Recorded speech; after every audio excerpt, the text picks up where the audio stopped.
혹시 문이 열리는 소리가 들릴 때 심장이 먼저 내려앉는 분 계신가요? 저에게는 바로 그날이 그랬습니다. 저녁 6시 반, 현관 센서 등이 3번 깜빡이고 나서야 저는 열쇠가 자물쇠에 꽂히는 소리를 들을 수 있었습니다. 저는 무의식적으로 배를 쓰다듬었어요. 벌써 5개월.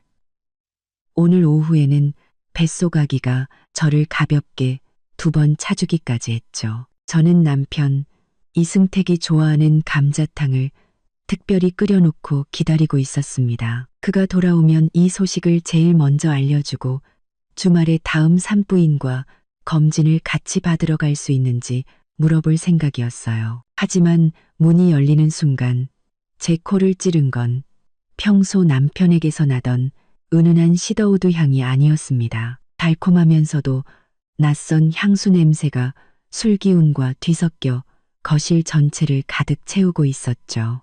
이승택이 안으로 들어섰습니다. 그의 검은색 정장 재킷에는 제 것이 아닌 긴 머리카락 몇 가닥이 붙어 있었습니다. 그는 재킷을 소파 위로 아무렇게나 던졌는데 그 동작엔 짜증이 가득했죠. 저를 쳐다보지도 않더군요. 안녕하세요. 여러분의 이야기꾼입니다. 오늘 한 여성의 가슴 아픈 감정 이야기 속으로 함께 들어가 깊은 공감과 성장의 시간을 가져보겠습니다. 저는 뚝배기를 들고 그에게 다가가며 목소리를 한껏 부드럽게 낮췄습니다. 승택 씨, 왔어요? 감자탕 막 다 끓였는데 뜨거울 때 한 그릇 해요. 하지만 이승택은 받지 않았습니다.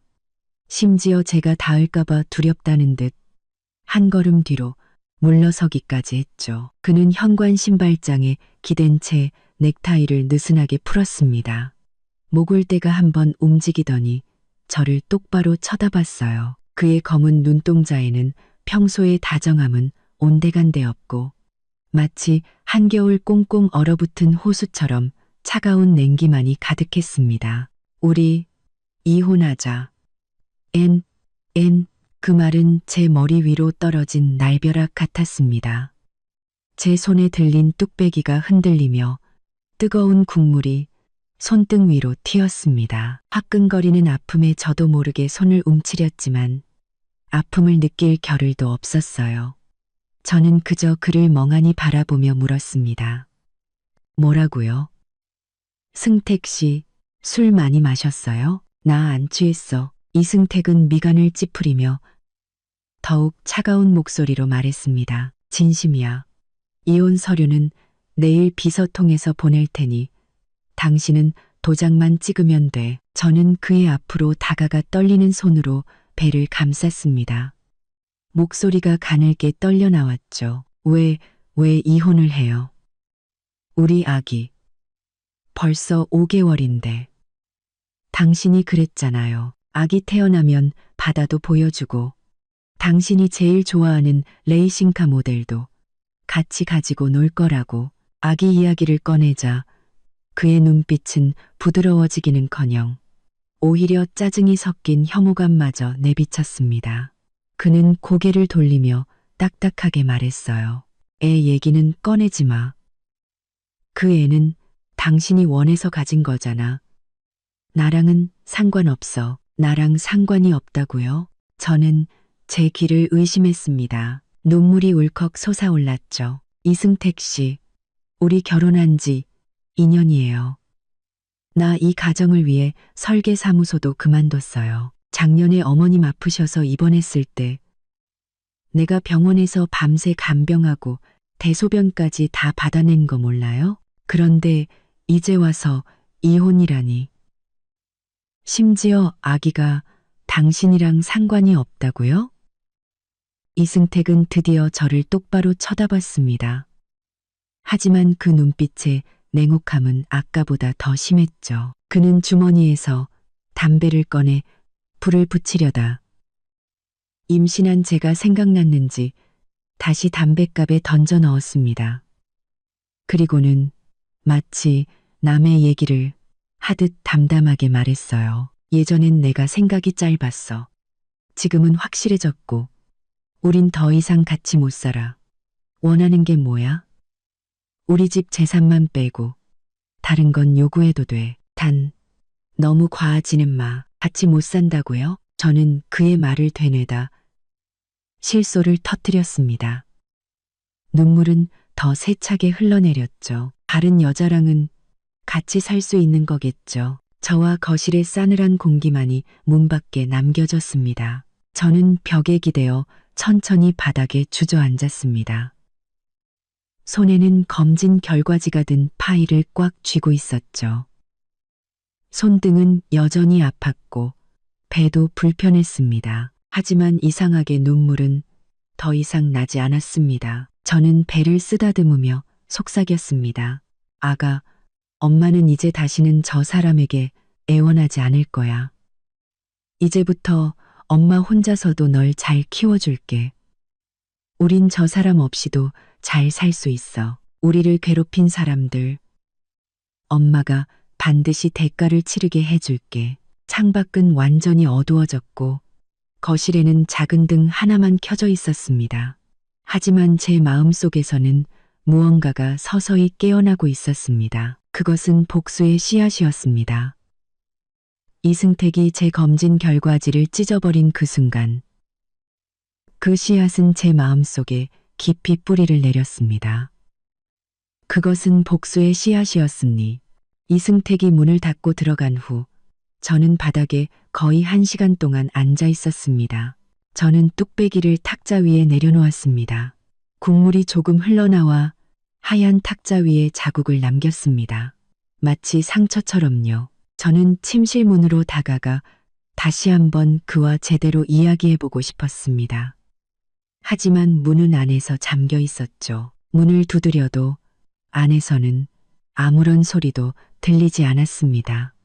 오직 그의 휴대폰 화면에서 새어나오는 빛만이 문틈으로 희미하게 보일 뿐이었습니다. 문에 기댄 채 눈물이 뺨을 타고 흘러내려 바닥에 떨어졌습니다.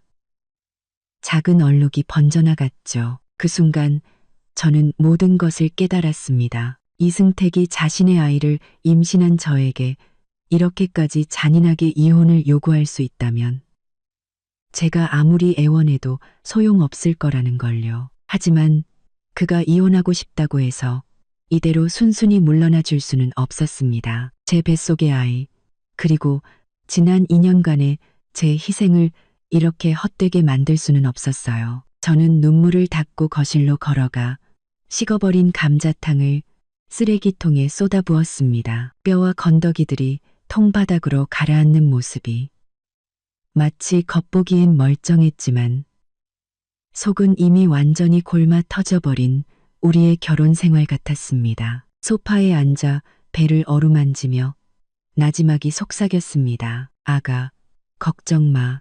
엄마가 절대 널 힘들게 두지 않을 거야. 우리를 괴롭힌 사람, 엄마가 반드시 대가를 치르게 해줄게. 다음날 아침 7시 부엌에서 그릇 깨지는 소리에 잠이 깼습니다. 배를 만져보니 아기는 조용해서 저는 안도의 한숨을 내쉬고 부엌으로 향했습니다. 생각할 필요도 없이 시어머니 유옥분 여사가 온 것이었죠. 아니나 다를까 유 여사는 부엌 조리대 앞에 서서 반쯤 깨진 도자기 그릇을 들고 있었습니다. 제가 나오자 그녀는 눈을 부릅뜨고는 그릇을 쓰레기통에 던져버렸습니다. 유리 긁는 듯한 날카로운 목소리가 터져나왔죠. 임서연, 너 아직도 잠이 오니? 내 아들이 너랑 이혼한다는데 넌 아주 태평하구나. 저는 대꾸하지 않고 식탁에 앉아 그녀가 무슨 소란을 피울지 지켜보기로 했습니다. 유 여사는 제 앞으로 다가와 허리에 양손을 얹고 소리쳤습니다. 침이 제 얼굴에 튈 정도였죠. 내가 처음부터 승택이가 너랑 결혼하는 거 반대했어. 너 좀 봐라. 집안도 평범하고 이제 직장도 없지. 지금 내 아들 돈이나 축내는 거 말고 네가 뭘 할 줄 아는데? 제가요? 저는 고개를 들어 그녀를 보며 분노를 억눌렀습니다. 어머님, 승택 씨가 처음 사업 시작할 때 제가 부모님께서 물려주신 집 팔아서 창업 자금 보태줬어요. 재작년에 어머님 다리 부러져서 입원하셨을 땐 제가 한 달 내내 병간호하면서 매일 몸 닦아드리고 마사지해드렸고요. 이 집 살림, 어느 것 하나 제 손 안 거친 게 있나요? 제가 언제 승택 씨 돈을 함부로 쓴 적이 있어요? 그건 다 네가 마땅히 해야 할 일이지. 유 여사는 고개를 돌리며 더욱 기세등등하게 말했습니다. 네가 우리 이씨 집안에 시집와서 우리 집밥 먹고 우리 집에 사는데 그 정도 일 하는 게 뭐 대수라고. 이제 승택이가 너랑 이혼한다니까. 알아서 조용히 도장 찍고 몸만 나가. 우리 씨 집안 물건은 단 하나도 가져갈 생각 마라. 넌 한 푼도 못 가져가. 몸만 나가라고요? 저는 손을 꽉 쥐었습니다. 손톱이 손바닥을 파고들었죠. 제 뱃속에는 이 씨 집안의 아이가 있어요. 그런데 저더러 빈손으로 나가라니요. 어머님도 어머니시잖아요. 이 아이가 조금도 안쓰럽지 않으세요? 아이? 유 여사는 비웃으며 제 배를 경멸적으로 쳐다봤습니다. 그 애가 우리 이씨 집안 핏줄인지는 누가 알아? 네가 하루 종일 집에서 빈둥거리면서 누구랑 붙어 먹었는지 어떻게 아냐고. 설령 그렇다 해도 복 없는 애는 둬봤자 쓸모없어. 그 말은 비수처럼 제 심장에 밝혔습니다. 저는 벌떡 일어섰습니다. 배가 살짝 뭉치는 느낌에 급히 식탁을 붙잡았죠. 목소리가 떨렸습니다. 유옥분 여사님, 어떻게 그런 말씀을 하세요? 제가 임신 중인데 당신 손주를 그렇게 저주하시다니요. 내가 저주 좀 하면 어때서? 유 여사는 한 걸음 다가와 저를 밀치려 했습니다. 알도 못 낳으면서 둥지만 차지하고 있는 재수 없는 것. 당장 우리 집에서 꺼져. 여기서 눈에 거슬리게 굴지 말고. 그리가 굴지 말고. 그리가 또 그리 삼거 가서 동지만. 그리가 또 그리서 그리 삼고. 그리서 그리성 방거가. 그녀의 손이 제 팔에 닿으려는 순간 이승택이 침실에서 나왔습니다. 그는 미간을 찌푸리며 외쳤습니다. 엄마, 그만해요. 저는 그가 저를 도우러 온 줄 알았습니다.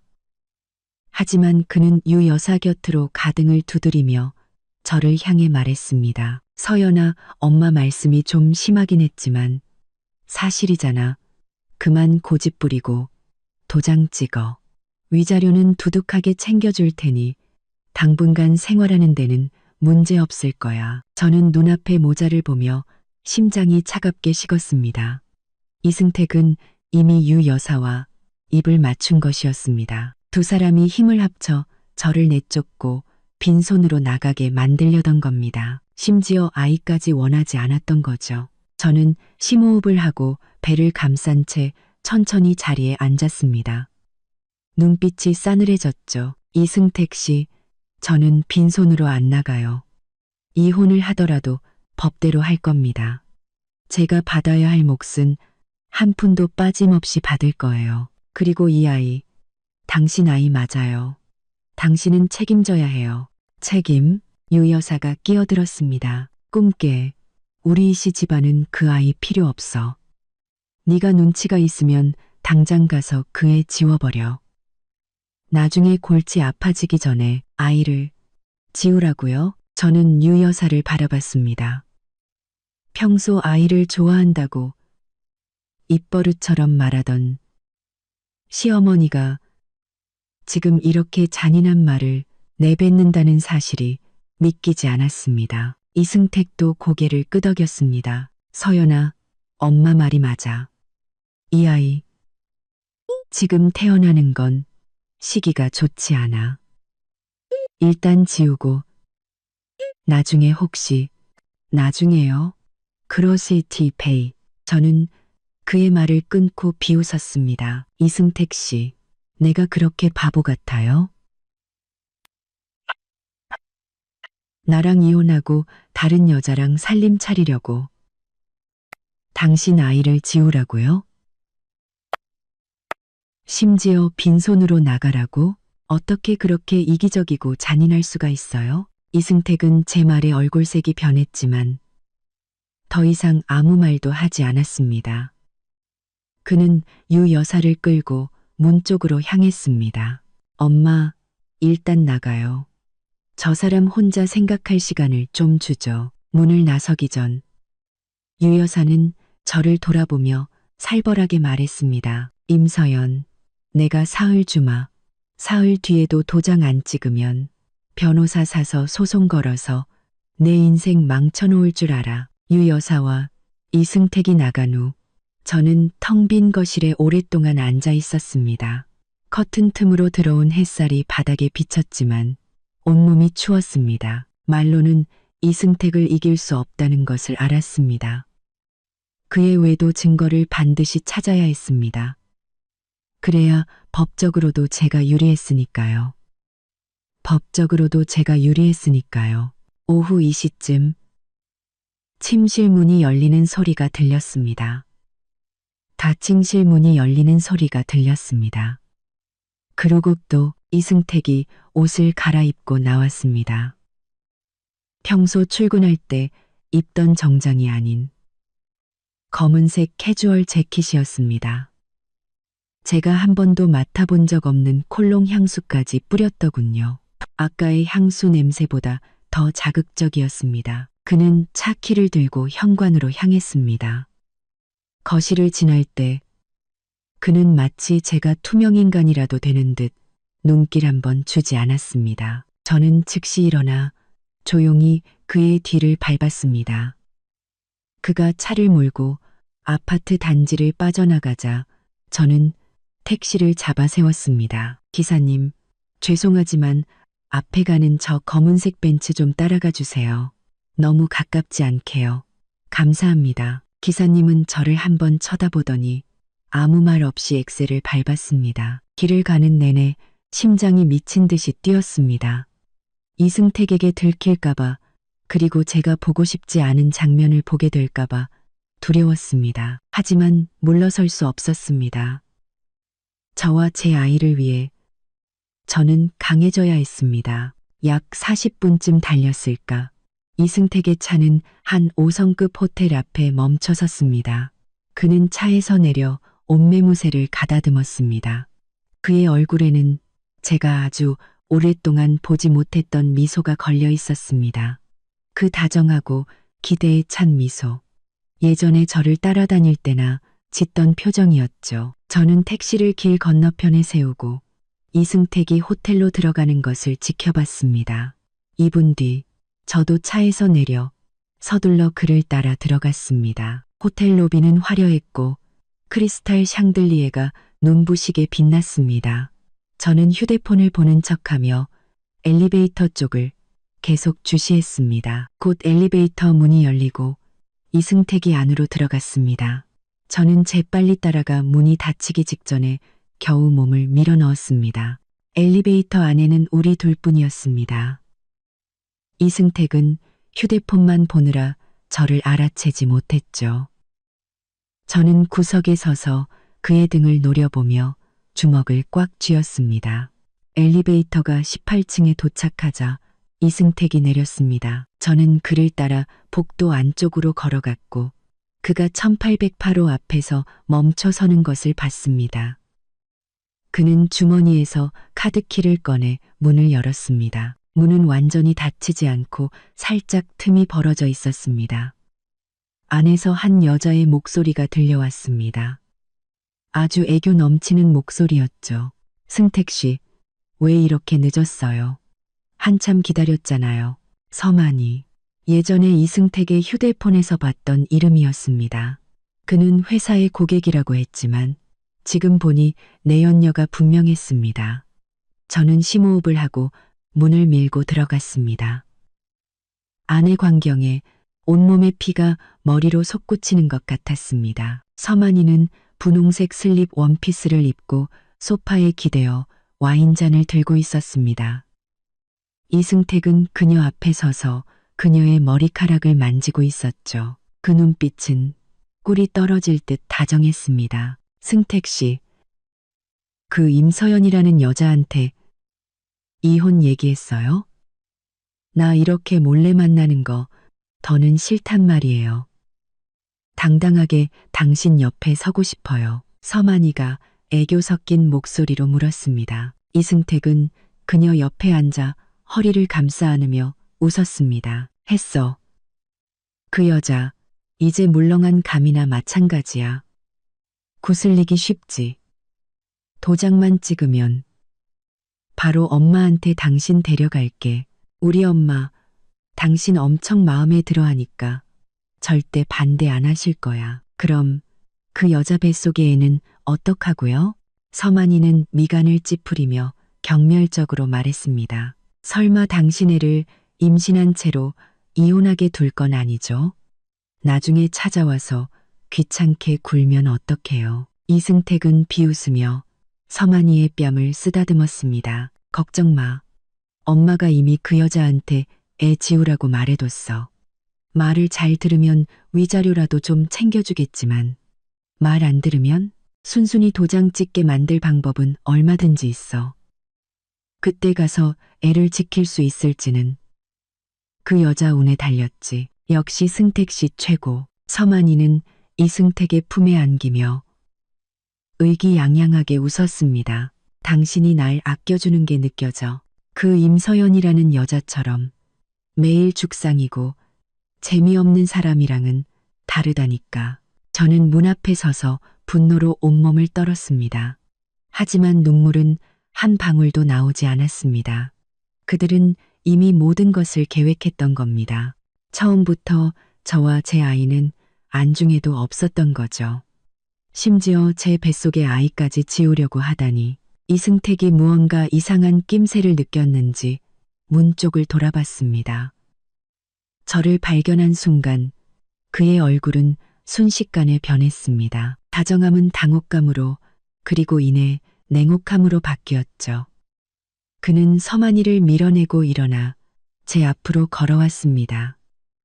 그의 목소리는 얼음장 같았습니다. 당신이 여길 어떻게, 누가 따라오라고 했어? 서만이도 일어나 이승택 옆으로 와 그의 팔짱을 끼고는 저를 도발적으로 쳐다봤습니다.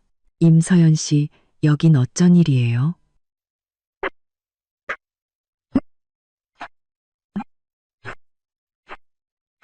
설마 승택 씨를 못 뒤져서 다시 매달리러 온 거예요?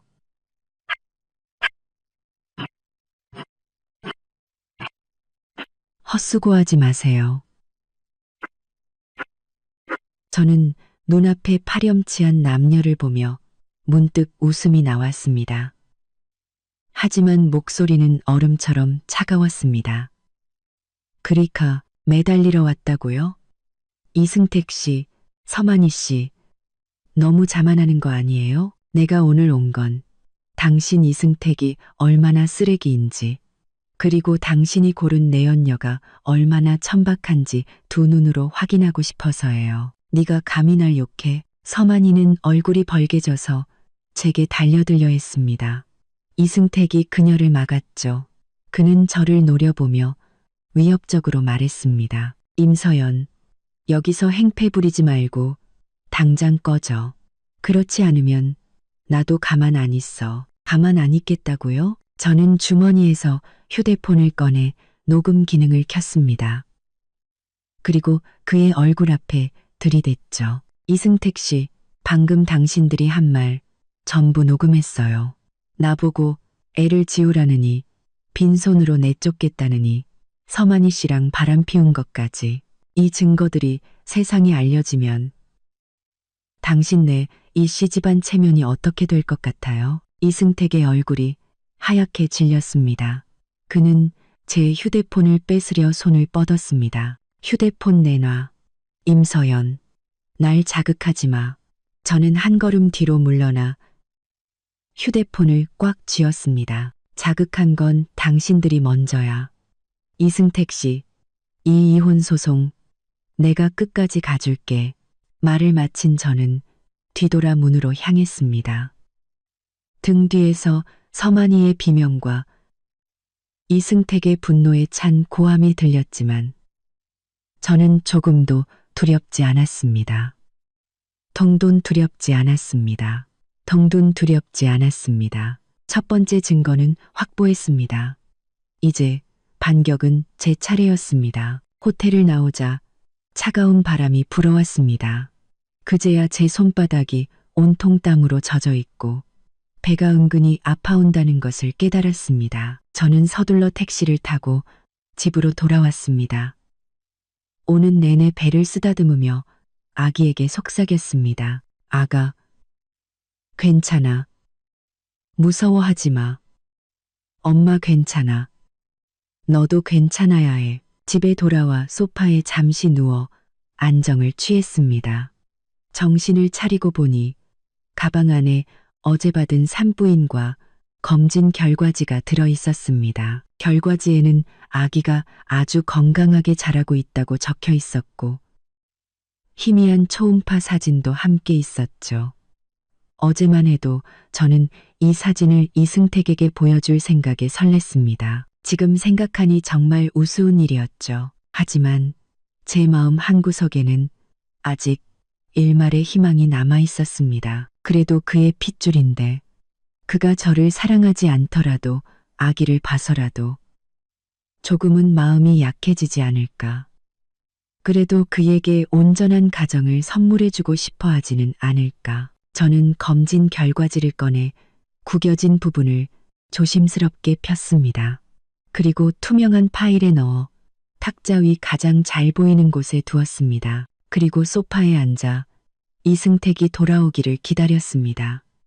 문만 바라보며 긴장과 기대를 안고서요. 저녁 7시쯤 문이 열리고 이승택이 돌아왔습니다. 그의 몸에서는 아침보다 더 짙어진 서만이의 달콤한 향수 냄새가 났습니다.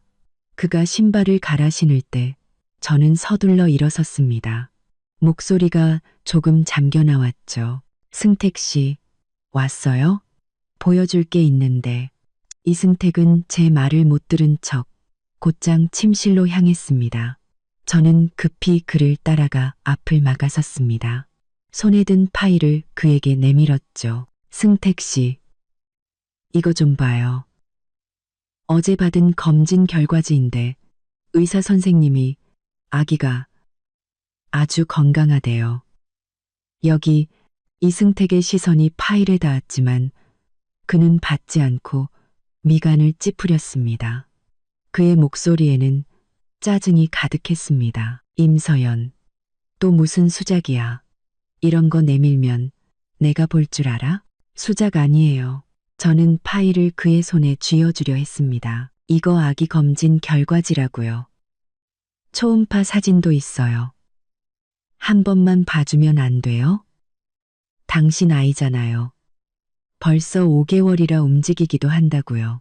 조금도 궁금하지 않아요? 이승택은 마지못해 파일을 받았습니다. 하지만 그는 열어보지 않고 파일 모서리를 잡고 흔들며 비웃었습니다. 궁금? 내가 왜 궁금해야 하는데? 이 아이, 나 원하지 않는다고 했잖아. 이런 거 가져와도 소용없어. 소용없다고요?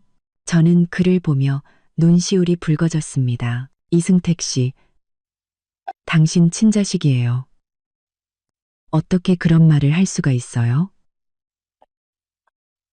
당신 양심에 손을 얹고 생각해봐요. 내 뱃속에서 하루하루 커가고 있는데 정말 아무런 감정도 없어요? 감정. 이승택은 코웃음을 치더니 갑자기 파일을 바닥에 던져버렸습니다. 투명한 파일이 열리면서 검진 결과지와 초음파 사진이 흩어졌습니다. 종이가 바람에 팔랑거렸죠. 심장이 덜컥 내려앉은 저는 급히 몸을 숙여 그것들을 주우려 했습니다. 제 손가락이 종이에 닿는 순간 이승택이 갑자기 발을 들어 제 손등을 짓밟았습니다. 악! 저는 고통의 소리를 질렀습니다. 눈물이 터져 나왔죠. 이승택 씨, 발 치워요. 하지만 그는 발을 치우기는커녕 오히려 더 힘껏 밟으며 얼음장 같은 눈으로 저를 내려다봤습니다. 임서연, 경고하는데 다시는 애 문제로 나한테 질척거리지 마. 눈치가 있으면 당장 가서 해 지우고 이혼 서류에 도장 찍어. 그렇지 않으면 내가 너 아주 힘들게 만들어줄 방법은 얼마든지 있으니까. 저는 힘껏 손을 빼냈습니다. 손등은 이미 빨갛게 부어오르고 불에 댄 듯 아팠습니다. 바닥에 흩어진 검진 결과지와 매정한 이승택의 얼굴을 번갈아 보며 제 마음속 마지막 희망마저 산산조각 났습니다. 그는 정말 이 아이에게 그리고 저에게 일말의 관심도 없었습니다. 저는 천천히 바닥에 떨어진 종이들을 주워 한 장 한 장 구김을 폈습니다. 손이 떨렸죠. 이승택은 저를 경멸적으로 쳐다봤습니다. 왜 아직도 미련이 남았어? 내가 말했지? 네가 그 종이들을 액자에 넣어 걸어놔도 난 쳐다도 안 볼 거라고.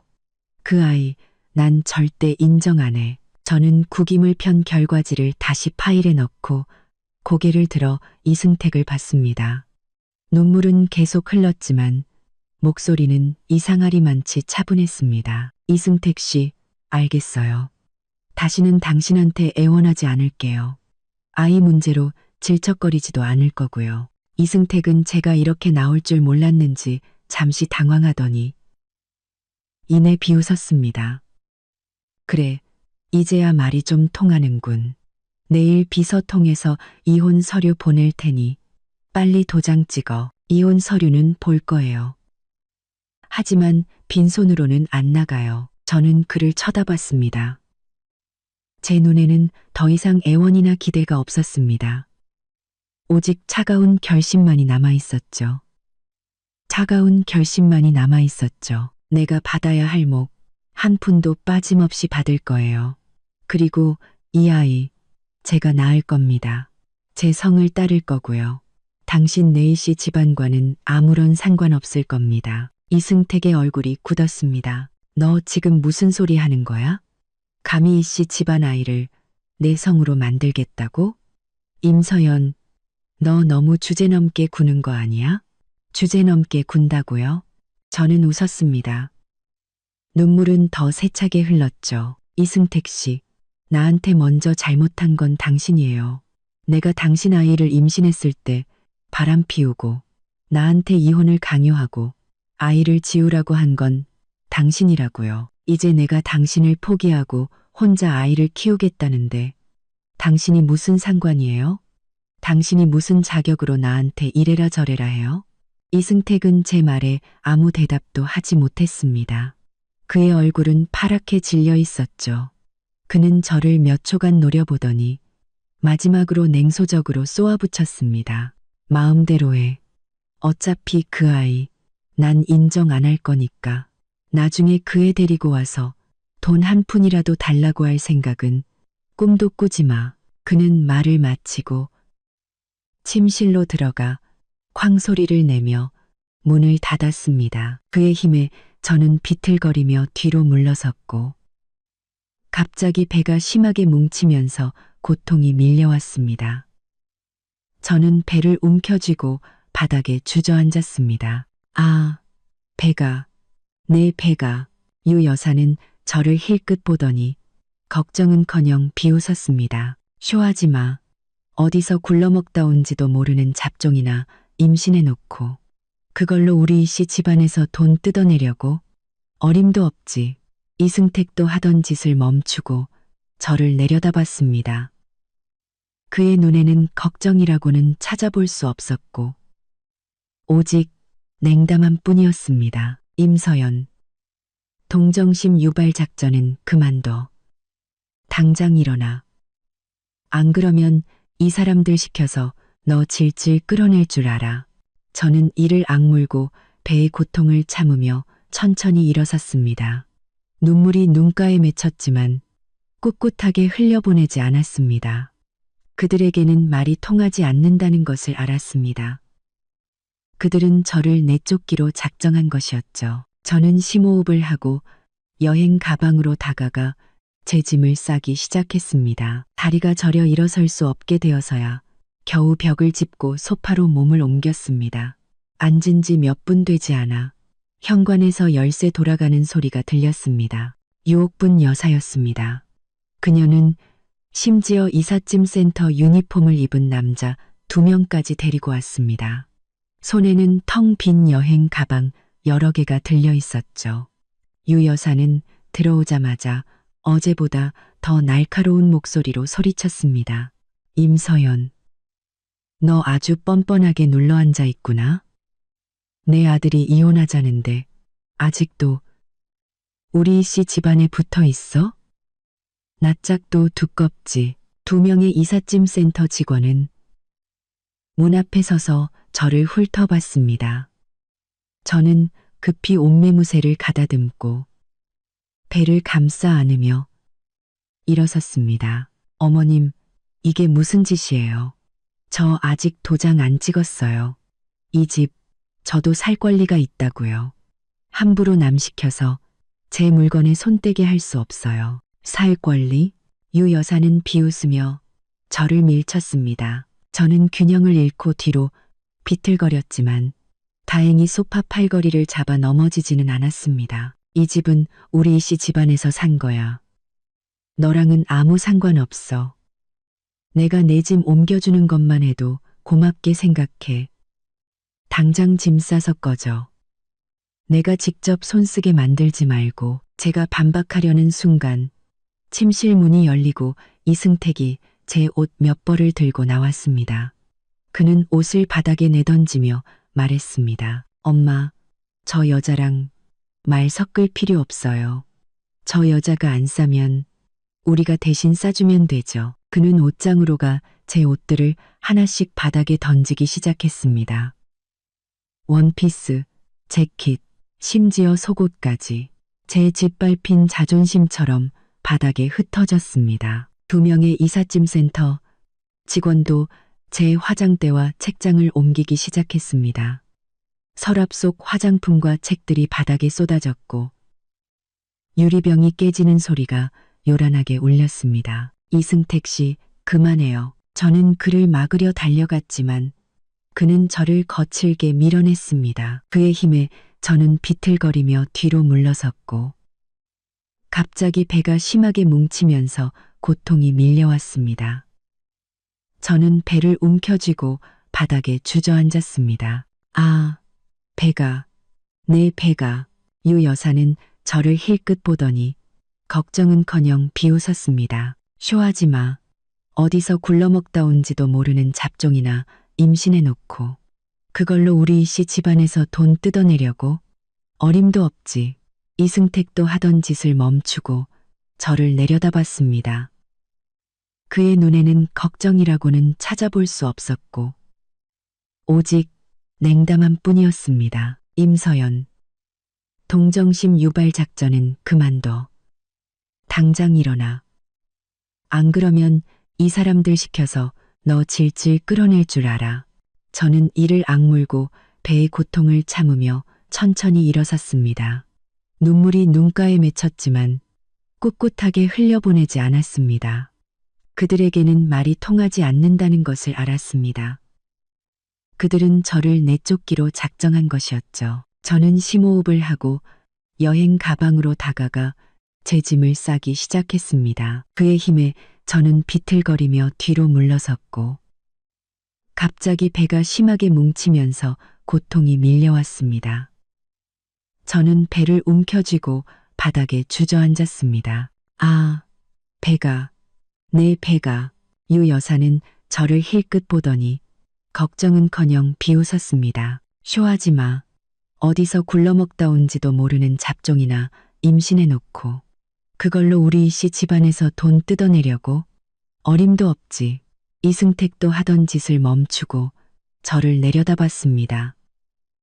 그의 눈에는 걱정이라고는 찾아볼 수 없었고 오직 냉담한 뿐이었습니다. 임서연, 동정심 유발 작전은 그만둬. 당장 일어나.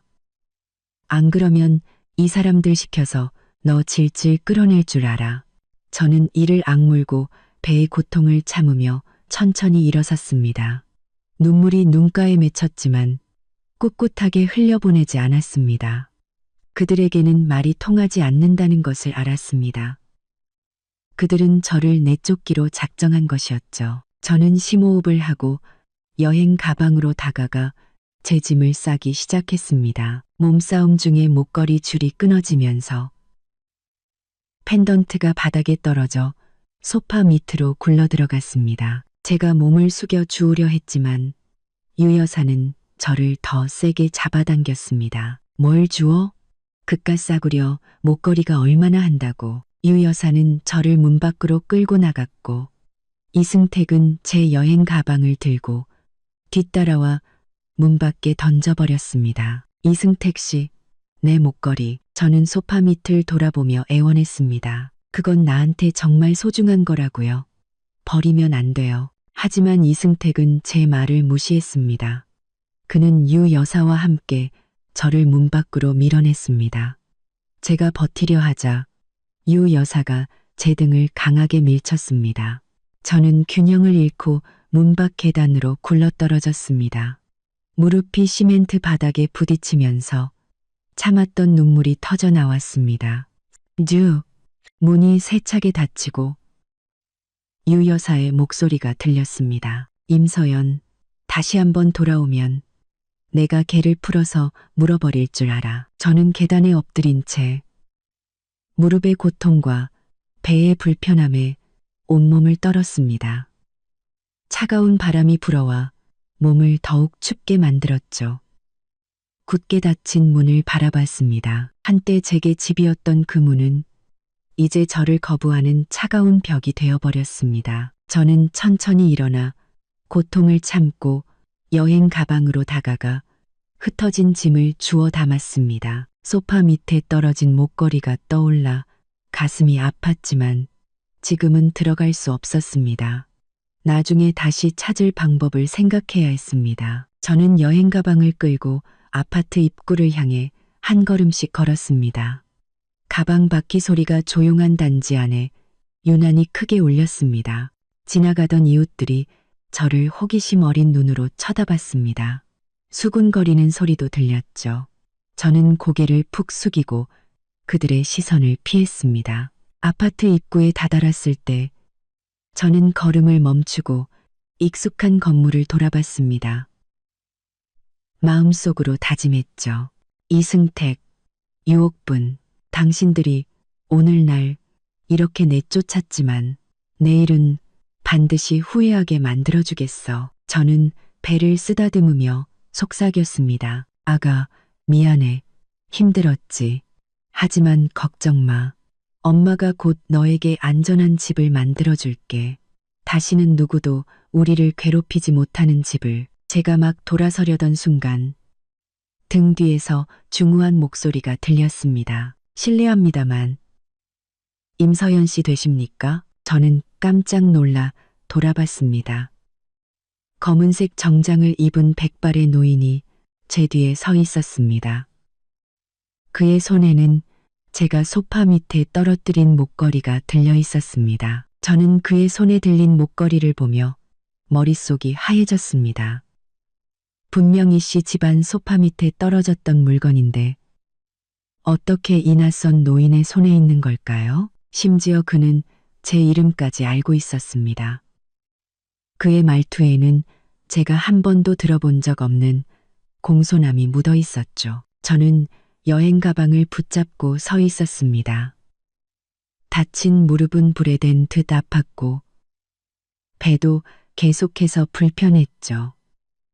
다친 무릎은 불에 댄 듯 저는 간신히 버티며 떨리는 목소리로 물었습니다. 누구세요? 그 목걸이가 왜 당신에게? 노인은 한 걸음 다가와 두 손으로 목걸이를 제게 건넸습니다. 허리를 살짝 굽힌 아주 공손한 자세였죠. 그는 칼같이 다려진 검은색 정장을 입고 있었고 머리는 한 올의 흐트러짐도 없었습니다. 백발이었지만 눈빛은 매우 총명했습니다. 저를 볼 때 그의 눈가는 살짝 붉어져 있었습니다. 저는 김 집사라고 합니다. 임시 가문의 집사이지요. 이 목걸이는 조금 전 제가 이씨 댁에 물건을 찾으러 갔다가 소파 밑에서 발견한 것입니다. 서연이라는 글자가 새겨져 있어 혹시 저희가 20년 넘게 찾아 헤맨 임씨 가문의 둘째 아가씨 임서연님이 아닐까 하여. 임씨 가문, 둘째 아가씨요? 저는 그 자리에 얼어붙었습니다. 머릿속이 온통 뒤엉켰죠. 저는 임씨 가문 같은 건 몰라요. 저는 어릴 때부터 양부모님과 함께 자랐고 제가 주워온 아이라 하셨어요. 이 목걸이는 제가 태어날 때부터 가지고 있던 것이라고만 들었지. 다른 가족이 있다는 말은 들어본 적 없어요. 양부모님 말씀이 맞습니다. 아가씨께서는 분명 임씨 가문의 핏줄이십니다. 김 집사는 제가 놀랄까봐 목소리를 더욱 부드럽게 낮췄습니다. 20여 년 전 아가씨께서 겨우 돌이 지났을 무렵 집안에 큰 병고가 있어 아가씨를 잃어버렸습니다. 회장님과 사모님께서는 지난 세월 동안 단 하루도 아가씨 찾는 것을 포기하지 않으셨습니다. 이 반쪽짜리 목걸이 하나만을 단서로 사방을 수소문하셨지요. 이번에 제가 이 근처에 볼 일이 있어 왔다가 이 시댁에 임신한 젊은 부인이 있는데 이름에 연자가 들어간다는 소문을 듣고 혹시나 하는 마음에 찾아왔던 것입니다. 그런데 정말로 아가씨를 찾게 될 줄은 몰랐습니다. 저는 무의식적으로 제 목을 만졌습니다. 텅 빈 목에는 아까 목걸이가 끊어지면서 남긴 희미한 자국만 남아 있었습니다. 텅 빈 목에는 손에는 여행 가방 손잡이를 하얗게 질릴 정도로 꽉 쥐고 있었죠. 내가 재벌 임씨 가문의 둘째 딸이라고 드라마에서나 보던 잃어버린 재벌가 딸 이야기가 정말 내게 일어난 걸까? 하지만 제가 어떻게 당신 말씀을 믿을 수 있죠? 저는 여전히 믿기지 않았습니다. 방금 전 이승택과 유 여사에게 그토록 처참하게 당했는데 갑자기 나타난 집사가 저를 재벌가 딸이라고 하니 누구라도 의심할 수밖에 없었습니다. 혹시 사람을 잘못 보신 건 아니고요? 김 집사는 주머니에서 벨벳 상자를 꺼내 여러 제게 보여주었습니다. 상자 안에는 제 목걸이의 나머지 반쪽이 들어 있었습니다. 디자인은 제 것과 똑같았고 두 조각을 합치니 완벽한 별과 달 모양이 되었습니다. 심지어 두 조각의 연결 부분에는 작은 임, 림, 자가 새겨져 있었습니다. 보십시오, 아가씨. 이것이 목걸이의 나머지 반쪽입니다. 회장님과 사모님께서 아가씨를 찾는 날 온전한 목걸이를 돌려주시기 위해 소중히 간직해 오셨습니다. 김 집사는 임자를 가리키며 감격에 찬 목소리로 말했습니다. 그리고 아가씨의 왼쪽 귀 뒤에 작은 붉은 점이 있지 않습니까? 그것은 아가씨께서 태어날 때부터 있던 것으로 회장님과 사모님께서 똑똑히 기억하고 계십니다. 저는 그 말에 숨을 멈췄습니다. 왼쪽 귀 뒤의 붉은 점. 그것은 저만의 표식이었습니다. 양부모님과 이승택 외에는 아무도 모르는 사실이었죠. 저는 무의식적으로 왼쪽 귀 뒤를 만졌습니다. 작은 붉은 점이 여전히 그 자리에 있었습니다. 그 따뜻한 감촉에 갑자기 코끝이 찡해지며 눈물이 흘러내렸습니다. 제가 정말 임씨 가문의 아이인가요? 저는 김 집사를 보며 불확실한 목소리로 물었습니다. 목소리에는 억누를 수 없는 서러움이 묻어 있었죠. 그럼 저희 부모님은 왜 이제야 저를 찾으신 거예요? 저는 그동안 이 늙은이가 무능하여 저희가 너무 늦게 찾았습니다. 김 집사의 눈가도 붉어졌습니다. 그는 급히 손수건을 꺼내 제게 건넸습니다. 회장님과 사모님께서는 지난 세월 매일 눈물로 밤을 지새우셨습니다. 아가씨를 제대로 지켜주지 못해 미안하다고 늘 말씀하셨지요. 아가씨를 찾았다는 소식을 들으시면 분명 기뻐서 어쩔 줄 모르실 겁니다. 아까 목걸이를 발견하고 아가씨임을 확인한 직후 댁에 소식을 전했습니다. 사모님께서는 그 자리에서 우시며 제게 아가씨를 잘 모시고 다시는 서러운 일을 겪지 않게 해드리라고 신신당부하셨습니다. 서러운 일이라는 세 글자가 바늘처럼 제 심장을 찔렀습니다. 이승택에게 손등을 짓밟았을 때의 고통, 유 여사에게 문 밖으로 내쳐졌을 때의 서름, 그리고 지난 2년간 이 씨 집안에서 눈치 보며 살았던 세월이 떠올라 눈물이 걷잡을 수 없이 흘렀습니다. 김 집사는 제가 우는 것을 보고 안절부절 못하며 다가오려다 혹시 제가 불편해할까봐 거리를 두었습니다. 그는 그저 부드럽게 말했습니다. 아가씨, 임신 중이신데 이렇게 밖에서 찬바람을 쐬시면 안 됩니다. 제가 이미 차를 준비해 두었습니다. 우선 편한 곳으로 모셔서 쉬게 해드린 다음 댁으로 모시겠습니다. 회장님과 사모님께서 애타게 기다리고 계십니다. 저는 김 집사의 손에 들린 온전한 목걸이와 제 뱃속의 아기를 번갈아 보았습니다. 마음속에 갑자기 자신감이 차올랐습니다. 나는 버려진 아이가 아니었다. 나에게도 가족이 있었고 나를 진심으로 아껴주는 사람들이 있었다. 이승택과 유 여사는 저를 내쫓으며 제가 모든 것을 잃을 것이라 생각했겠지만 그들은 몰랐을 겁니다. 제 인생은 바로 이 순간부터 완전히 달라질 것이라는 것을요. 저는 김 집사에게서 목걸이를 받아 손에 꼭 쥐었습니다. 차가운 금속의 감촉이 제게 큰 안도감을 주었습니다. 저는 고개를 들어 김 집사를 보며 고개를 끄덕였습니다. 네, 당신을 따라가겠습니다. 김 집사는 제가 동의하자 안심한 듯 미소를 지었습니다. 그는 돌아서서 청자를 그리듯 손짓하며 공손하게 말했습니다. 아가씨, 이쪽으로 오시지요. 차가 앞에서 기다리고 있습니다. 저는 여행 가방을 끌고 김 집사를 따라 걸었습니다. 아파트 단지 안의 사람들은 여전히 수군거렸지만 더 이상 아까처럼 부끄럽지 않았습니다. 저는 등을 펴고 배를 쓰다듬으며 마음속으로 속삭였습니다. 아가, 봤지? 우리에게도 가족이 생겼어. 이제 다시는 아무도 우리를 괴롭히지 못할 거야. 아파트 입구에 다다르자 멀지 않은 곳에 검은색 세단 한 대가 서 있는 것이 보였습니다.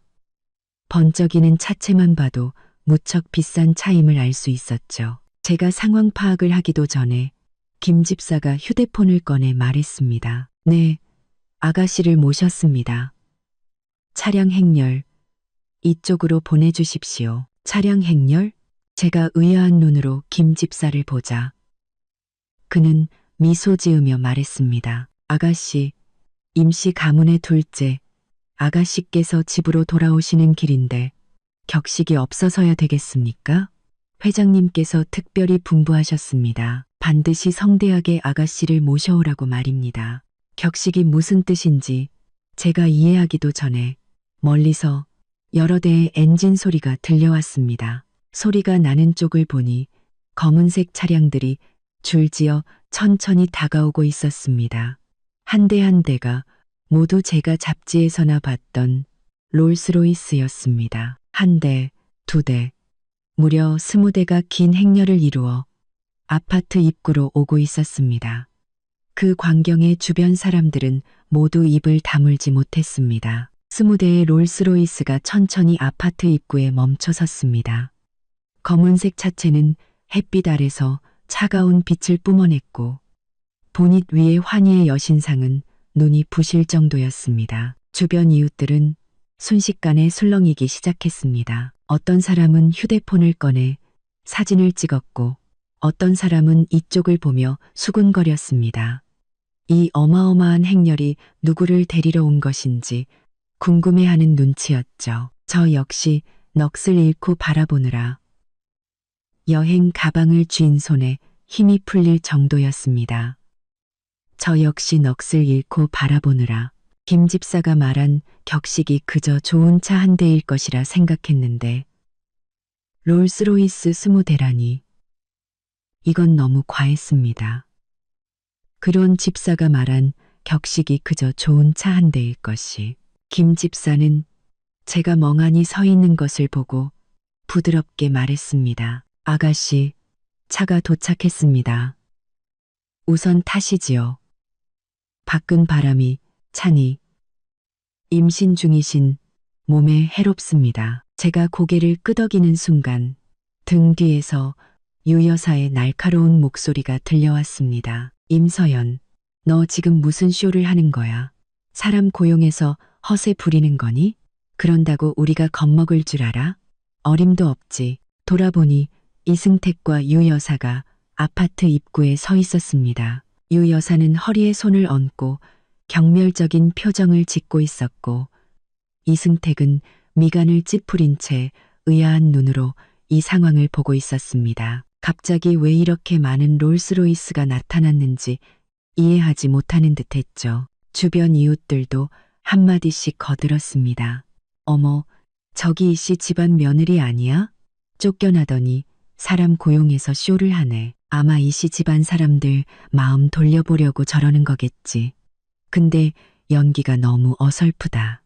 롤스로이스를 어떻게 저렇게 쉽게 빌려? 유 여사는 그 말들을 듣고 더욱 의기양양하게 웃었습니다. 들었지? 임서연. 다들 네가 쇼하는 거 알아. 당장 저 사람들 보내고 여기서 창피하게 굴지 마. 제가 입을 열기도 전에 김 집사가 한 걸음 앞으로 나와 제 앞을 막아섰습니다. 그의 눈빛은 순식간에 차가워졌죠. 그는 유 여사를 향해 침착하게 말했습니다. 부인, 말씀은 삼가주시기 바랍니다. 이분은 저희 임씨 가문의 둘째 아가씨 임서연 님이십니다. 어떤 사람은 휴대폰을 꺼내 사진을 찍었고 어떤 사람은 이쪽을 보며 수군거렸습니다. 이 어마어마한 행렬이 누구를 데리러 온 것인지 궁금해하는 눈치였죠. 저 역시 넋을 잃고 바라보느라 여행 가방을 쥔 손에 힘이 풀릴 정도였습니다. 김 집사가 말한 격식이 그저 좋은 차 한 대일 것이라 생각했는데 롤스로이스 20대라니. 이건 너무 과했습니다. 김 집사는 제가 멍하니 서 있는 것을 보고 부드럽게 말했습니다. 아가씨, 차가 도착했습니다. 우선 타시지요. 밖은 바람이 차니 임신 중이신 몸에 해롭습니다. 제가 고개를 끄덕이는 순간 등 뒤에서 유 여사의 날카로운 목소리가 들려왔습니다. 임서연, 너 지금 무슨 쇼를 하는 거야? 사람 고용해서 허세 부리는 거니? 그런다고 우리가 겁먹을 줄 알아? 어림도 없지. 돌아보니 이승택과 유 여사가 아파트 입구에 서 있었습니다. 승태가 저 사람이 말하는 임씨 가문이 설마 그 임씨 가문이야? 이승택의 얼굴도 굳었습니다. 그는 김 집사와 저를 번갈아 보며 믿을 수 없다는 표정을 지었습니다. 당신이 임씨 가문 둘째 딸이라고? 그럴 리가 없어. 당신은 그냥 평범한 집안 여자잖아. 어떻게 임씨 가문 사람일 수가 있어? 왜 불가능합니까? 김 집사는 주머니에서 아까 그 벨벳 상자를 꺼내들어 올렸습니다. 주변 사람들이 모두 볼 수 있도록요. 이것은 우리 임씨 가문 둘째 아가씨의 신물입니다. 반쪽은 아가씨께서, 나머지 반쪽은 저희 가문에서 20여 년간 보관해 왔습니다. 아가씨를 찾는 바로 오늘을 위해서요. 그리고 아가씨의 왼쪽 귀 뒤에는 태어날 때부터 있던 붉은 점이 있습니다. 믿지 못하겠다면 직접 확인해 보시지요. 주변 사람들이 다시 한번 술렁였습니다. 아까 그 여자 왼쪽 귀 뒤를 만지는 것 같던데 정말 붉은 점이 있는 건가? 세상에, 그럼 진짜 재벌딸이었던 거야? 이씨 집안 사람들 사람 잘못 봤네. 재벌딸을 쫓아내고 빈손으로 나가라고 했다니. 정말 바보 같아. 유 여사의 얼굴은 하얗게 질렸다가 파랗게 다시 검게 변했습니다. 그녀는 저를 보며 겁에 질린 목소리로 물었습니다. 네, 네가 정말 임씨 가문 둘째 딸이라고? 그럼 왜 진작말 안 했어? 우리를 속인 거야? 저는 비웃으며 드디어 입을 열었습니다. 크지 않은 목소리였지만 주변 사람들이 모두 들을 수 있을 만큼 또렷했죠. 저도 제가 임시 가문 사람인 줄은 몰랐어요. 오늘에서야 알았으니까요. 오히려 당신들이야말로 제가 이 씨 집안에 시집온 첫날부터 집안이 평범하다고 무시하고 괴롭혔잖아요. 이제 와서 제가 임시 가문 둘째 딸이라는 걸 아니까 겁이 나시나 봐요. 이승택의 얼굴이 하얗게 질렸습니다. 그는 한 걸음 다가와 제 손을 잡으려 했습니다. 그의 목소리는 한껏 부드러워져 있었죠. 서연아, 나는 네가 임시 가문 사람인 줄 몰랐어. 아까는 내가 잘못했어. 너한테 그렇게 험하게 굴면 안 됐는데. 우리 집에 가자. 가서 제대로 이야기하자. 응, 집에요? 저는 그의 손을 뿌리쳤습니다. 제 눈에는 얼음장 같은 냉기만이 가득했죠. 이승택 씨, 방금 전에 저를 어떻게 문 밖으로 내쫓았는지 잊었어요? 제 손을 밟고 재검진 결과지를 찢어버린 건 기억 안 나요? 이제 와서 제가 임시 가문 둘째 딸이라는 걸 아니까 집에 가자고요? 그게 가능할 것 같아요? 이승택은 제 말에 아무 대답도 하지 못하고 그저 그 자리에 서서 얼굴만 붉혔습니다. 유 여사도 안절부절 못하며 제게 사과하려 했지만 김 집사가 그녀를 막아섰습니다. 김 집사는 그들 모자를 차갑게 쳐다보며 말했습니다. 우리 아가씨께서는 지금 당신들을 보고 싶어 하지 않으십니다. 멀리 떨어져 주십시오. 다시 한번 아가씨를 괴롭힌다면 우리 임시 가문이 가만히 있지 않을 겁니다. 말을 마친 김 집사는 제게 돌아서서 창자를 그리듯 손짓했습니다. 아가씨, 차가 준비되었습니다. 타시지요. 회장님과 사모님께서 소식을 기다리고 계십니다. 저는 고개를 끄덕이고 더 이상 이승택과 유 여사를 쳐다보지 않았습니다. 몸을 돌려 롤스로이스로 향했죠. 주변 이웃들은 여전히 수군거렸습니다. 어떤 이는 저를 동정했고 어떤 이는 이씨 집안 모자를 비웃었죠. 그 소리들은 점점 멀어졌습니다. 첫 번째 롤스로이스 옆에 다다르자 운전기사가 공손하게 차 문을 열어주었습니다. 제가 차에 타려는 순간 등 뒤에서 유 여사의 울부짖음이 들렸습니다. 서연아, 아니 임아가씨, 내가 잘못했어. 나를 용서해줘. 제발. 임시 가문이 우리 이씨 집안을 망하게 두지는 말아줘. 저는 잠시 걸음을 멈췄지만 돌아보지 않았습니다. 어떤 상처는 한 번 생기면 절대 아물지 않습니다. 이승택과 유 여사가 오늘 겪은 충격은 그들이 과거에 제게 저지른 짓에 대한 당연한 대가일 뿐이었습니다. 저는 허리를 숙여 롤스로이스에 올라탔습니다.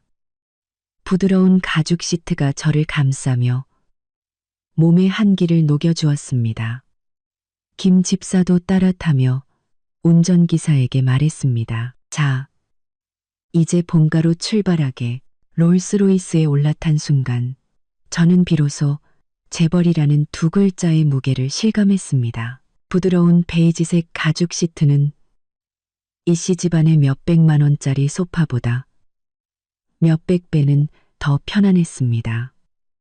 차 안에서는 은은한 시더우드 향이 났습니다. 이승택이 뿌리던 인공적인 향수 냄새가 아닌 마음을 안정시키는 천연 나무 향이었죠. 김 집사는 옆자리에서 차 안의 작은 냉장고를 열어 따뜻하게 데워진 우유 한 병을 제게 건넸습니다. 아가씨, 임신 중에는 빈속에 계시면 안 됩니다. 우선 우유라도 좀 드시지요. 사모님께서 특별히 분부하셨습니다. 지금 아가씨께서는 영양 보충이 필요하시다고요. 집에 돌아와 소파에 잠시 누워 안정을 취했습니다. 정신을 차리고 보니 가방 안에 어제 받은 산부인과 검진 결과지가 들어 있었습니다. 결과지에는 아기가 아주 건강하게 자라고 있다고 적혀 있었고 희미한 초음파 사진도 함께 있었죠. 어제만 해도 저는 이 사진을 이승택에게 보여줄 생각에 설렜습니다. 지금 생각하니 정말 우스운 일이었죠. 하지만 제 마음 한구석에는 아직 일말의 희망이 남아 있었습니다. 그래도 그의 핏줄인데 그가 저를 사랑하지 않더라도 아기를 봐서라도 조금은 마음이 약해지지 않을까. 아기에게 온전한 가정을 선물해주고 싶어 하지는 않을까. 저는 검진 결과지를 꺼내 구겨진 부분을 조심스럽게 폈습니다. 그리고 투명한 파일에 넣어 탁자 위 가장 잘 보이는 곳에 두었습니다. 그리고 소파에 앉아 이승택이 돌아오기를 기다렸습니다. 문만 바라보며 긴장과 기대를 안고서요. 저녁 7시쯤 문이 열리고 이승택이 돌아왔습니다. 아파트 이웃들이 모두 몰려나와 있었습니다. 어떤 사람은 휴대폰을 들고 사진을 찍었고 어떤 사람은 까치발을 하고 차 안을 들여다봤습니다. 차창을 뚫고 그들의 수군거림이 희미하게 들려왔습니다. 세상에 롤스로이스가 몇 대야? 저거 다 합치면 얼마야? 아까 그 집사가 임시 가문 둘째 딸이라고 했잖아. 임시 가문이면 이 도시 최고 재벌인데 어마어마하네. 이씨 집안 사람들 눈이 삐었나 봐. 진짜 재벌 딸을 평범한 며느리인 줄 알고 괴롭혔다니. 지금쯤 땅을 치고 후회하겠네. 유 여사는 여전히 아파트 입구에 서 있었습니다. 아까의 기세는 온데간데 없고 하얗게 질린 얼굴로 벽을 짚고 서 있는 모습이 금방이라도 쓰러질 것 같았습니다. 이승택은 그 옆에서 주먹을 꽉 쥔 채 후회와 불만 가득한 눈으로 우리 차량 행렬을 노려보고 있었습니다. 그는 아마 상상도 못했을 겁니다. 자신이 친셔 내쫓은 여자가 이씨 집안을 일으켜 세울 수 있는 황금 동아줄이었다는 사실을요. 차량 행렬이 아파트 정문을 빠져나갈 때 경비 아저씨들은 넋을 잃고 바라보다가 급히 차렷 자세로 경례를 했습니다. 길가의 행인들과 차들도 모두 멈춰서서 휴대폰을 꺼내 사진을 찍었습니다. 어떤 사람들은 감탄 섞인 목소리로 말했죠. 저거 누구야? 롤스로이스 20대라니. 정말 대단하다. 아까 첫 번째 차에 임산부가 타고 있는 것 같던데 설마 임시 가문 딸인가? 분명 임시 가문이 20년 넘게 찾던 둘째 딸일 거야. 오늘 찾았다고 하더니 집에 데려가는 길인가 보네. 김 집사는 밖에 소리를 듣고 미소 지으며 제게 말했습니다. 아가씨, 보십시오. 모두가 아가씨를 위해 기뻐하고 있습니다. 회장님과 사모님께서 아가씨가 무사하다는 것을 아시면 더욱 기뻐하실 겁니다. 아까 댁에 전화드렸더니 사모님께서는 벌써 문 밖에서 기다리고 계신다고 하더군요.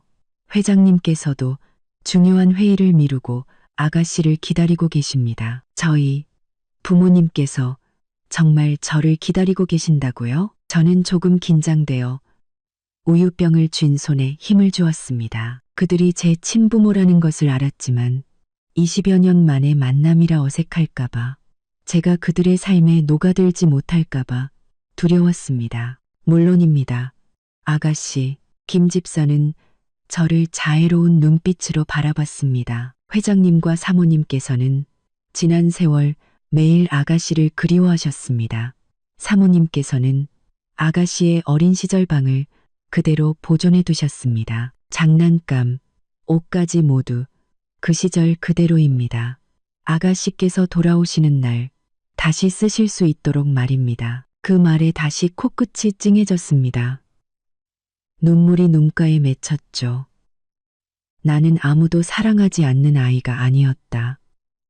그르스 장, 내 친부모님은 계속해서 나를 기다리고 있었고 나를 위해 내 자리를 지켜주고 있었다. 이씨 집안에서 받은 모든 서러움이 이 순간 위로받는 것 같았습니다. 차량 행렬은 계속해서 나아갔습니다. 창밖 풍경이 점점 익숙해졌습니다. 이 길은 예전에 이승택과 몇 번 와본 적이 있었습니다. 저 앞이 바로 이 도시에서 가장 호화로운 빌라 단지였습니다. 최고의 부자들만 산다고 들었는데 그곳이 바로 임시 가문의 본가였습니다. 빌라 단지에서 몇백 미터 떨어진 곳에서부터 문 앞에 많은 사람들이 서 있는 것이 보였습니다. 모두 검은색 정장을 입고 있었는데 임시 가문의 경호원들과 사용인들인 듯 했습니다. 차량 행렬이 문 앞에 도착하자 경호원들은 즉시 차렷 자세로 경례를 했습니다. 첫 번째 롤스로이스가 빌라 대문 앞에 멈춰서자 운전기사가 공손하게 문을 열었습니다. 김 집사가 먼저 내리고 저를 부축하며 제가 머리를 부딪히지 않도록 차 문의를 막아주었습니다. 아가씨, 도착했습니다. 저는 천천히 차에서 내려 눈앞의 빌라를 바라봤습니다. 상상했던 것보다 훨씬 컸습니다. 하얀색 유럽풍 건물에 거대한 정원이 딸려 있었죠. 정원에는 장미가 가득 피어 향기가 진동했습니다. 빌라 입구에는 중년 부부가 서 있었습니다. 단아한 한복을 입은 여성은 감격에 겨워 눈물을 흘리고 있었고 정장을 입은 남성은 엄격해 보였지만 눈에는 기대와 긴장이 가득했습니다. 김 집사가 제 귓가에 속삭였습니다. 아가씨, 저분들이 회장님과 사모님이십니다. 심장이 미친 듯이 뛰었습니다. 그들을 보며 입술을 달싹였지만 뭐라고 불러야 할지 몰랐습니다. 그때 한복을 입은 여성이 제게 다가와 저를 꼭 껴안았습니다. 그녀의 목소리는 흐느낌에 잠겨 있었습니다. 내 딸 서연아, 엄마가 드디어 널 찾았구나. 얼마나 고생이 많았니. 따뜻한 품이 저를 감쌌습니다. 은은한 치자꽃 향기. 엄마의 향기였습니다. 저는 더 이상 참지 못하고 눈물을 흘리며 그녀를 마주 앉고 작은 목소리로 불렀습니다. 엄마, 그래, 내 딸. 임 사모님은 더 크게 우셨습니다. 임 회장님도 다가와 제 등을 토닥이며 떨리는 목소리로 말했습니다. 돌아왔으면 됐다. 돌아왔으면 됐어. 이제 다시는 널 힘들게 두지 않을 거다. 주변의 사용인들도 눈시울이 붉어졌고 김 집사도 옆에서 눈물을 훔치고 있었습니다. 저는 엄마의 품에 안겨 오랫동안 잊고 지냈던 가족의 정을 느꼈습니다. 마음속으로 다짐했죠. 앞으로는 부모님께 효도하고 뱃속의 아기도 잘 지켜서 다시는 누구도 우리를 괴롭히지 못하게 하겠다고. 그때 제 휴대폰이 울렸습니다. 화면에는 이승택이라는 세 글자가 떠 있었습니다. 저는 그것을 보고 비웃으며 휴대폰을 무음으로 바꿨습니다. 지금의 저는 더 이상 그가 함부로 대할 수 있는 임서연이 아니었습니다. 그가 다시 저에게 연락하는 것은 그렇게 쉽지 않을 겁니다. 임 사모님은 제 손을 잡고 거실로 이끌었습니다. 그 따뜻한 온기에 제 마음이 녹아내리는 듯 했습니다. 거실은 이씨 집안 전체보다 컸고 크리스탈 샹들리에가 눈부시게 빛났습니다. 벽에는 값비싼 유화가 걸려 있었고 탁자 위에는 신선한 과일과 디저트가 가득했습니다. 모두 제가 좋아하는 것들이었죠. 나중에 알고 보니 김 집사가 이미 제 취향을 대개 모두 알려드렸고 과일조차 해외에서 특별히 공수해온 것이었습니다. 제가 자리에 앉자마자 사용인이 따뜻한 꿀물을 가져다 주며 부드럽게 말했습니다. 아가씨, 사모님께서 특별히 주방에 분부하여 준비한 것입니다. 임산부에게 좋다고 하셨습니다. 금부에게 임 사모님은 제 옆에 앉아 제 손을 놓지 않았습니다. 제 얼굴을 만졌다가 배를 쓰다듬었다가 하며 붉어진 눈으로 말했습니다. 서연아, 이게 무슨 일이니? 이렇게 말라서 밖에서 고생이 많았지? 이제 엄마가 있으니 아무도 널 괴롭히지 못할 거야. 임 회장님은 맞은편 소파에 앉아 말없이 저를 바라봤습니다. 그 눈에는 안쓰러움이 가득했죠. 그는 김 집사에게 지시했습니다. 주방에 가서 영양가 있는 음식 좀 더 준비하라고 해. 서연이가 지금 임신 중이니 몸보신을 제대로 해야지. 저는 꿀물을 마시며 마음이 따뜻해지는 것을 느꼈습니다. 태어나서 이렇게 소중하게 여겨진 것은 처음이었습니다. 그때 경호원이 거실로 들어와 임 회장님과 사모님께 공손하게 보고했습니다. 회장님, 사모님, 밖에 유옥분이라는 여자가 와서 이씨 집안 사람이라며 둘째 아가씨를 꼭 만나야겠다고 합니다. 막아도 소용이 없습니다. 유옥분? 임 사모님의 얼굴이 순식간에 굳었습니다. 그녀는 제 손을 더 꽉 잡으며 말했습니다. 널 내쫓고 아이까지 지우라고 했던 그 여자 말이니? 감히 여기까지 찾아와. 저는 비웃으며 찻잔을 내려놓았습니다. 엄마, 괜찮아요. 제가 한번 만나볼게요. 이제 그 사람과도 끝을 봐야죠. 김 집사가 급히 말했습니다. 아가씨, 임신 중이신데 저런 사람과 상대하며 기운 빼지 마십시오. 제가 가서 쫓아내겠습니다. 아니에요. 김 집사님, 저는 배를 감싸 안고 일어섰습니다. 눈빛이 차가워졌죠. 제가 보여줘야겠어요. 지금의 저는 그 여자가 함부로 대할 수 있는 사람이 아니라는 걸요. 임 회장님은 고개를 끄덕이며 경호원에게 말했습니다. 들여보내.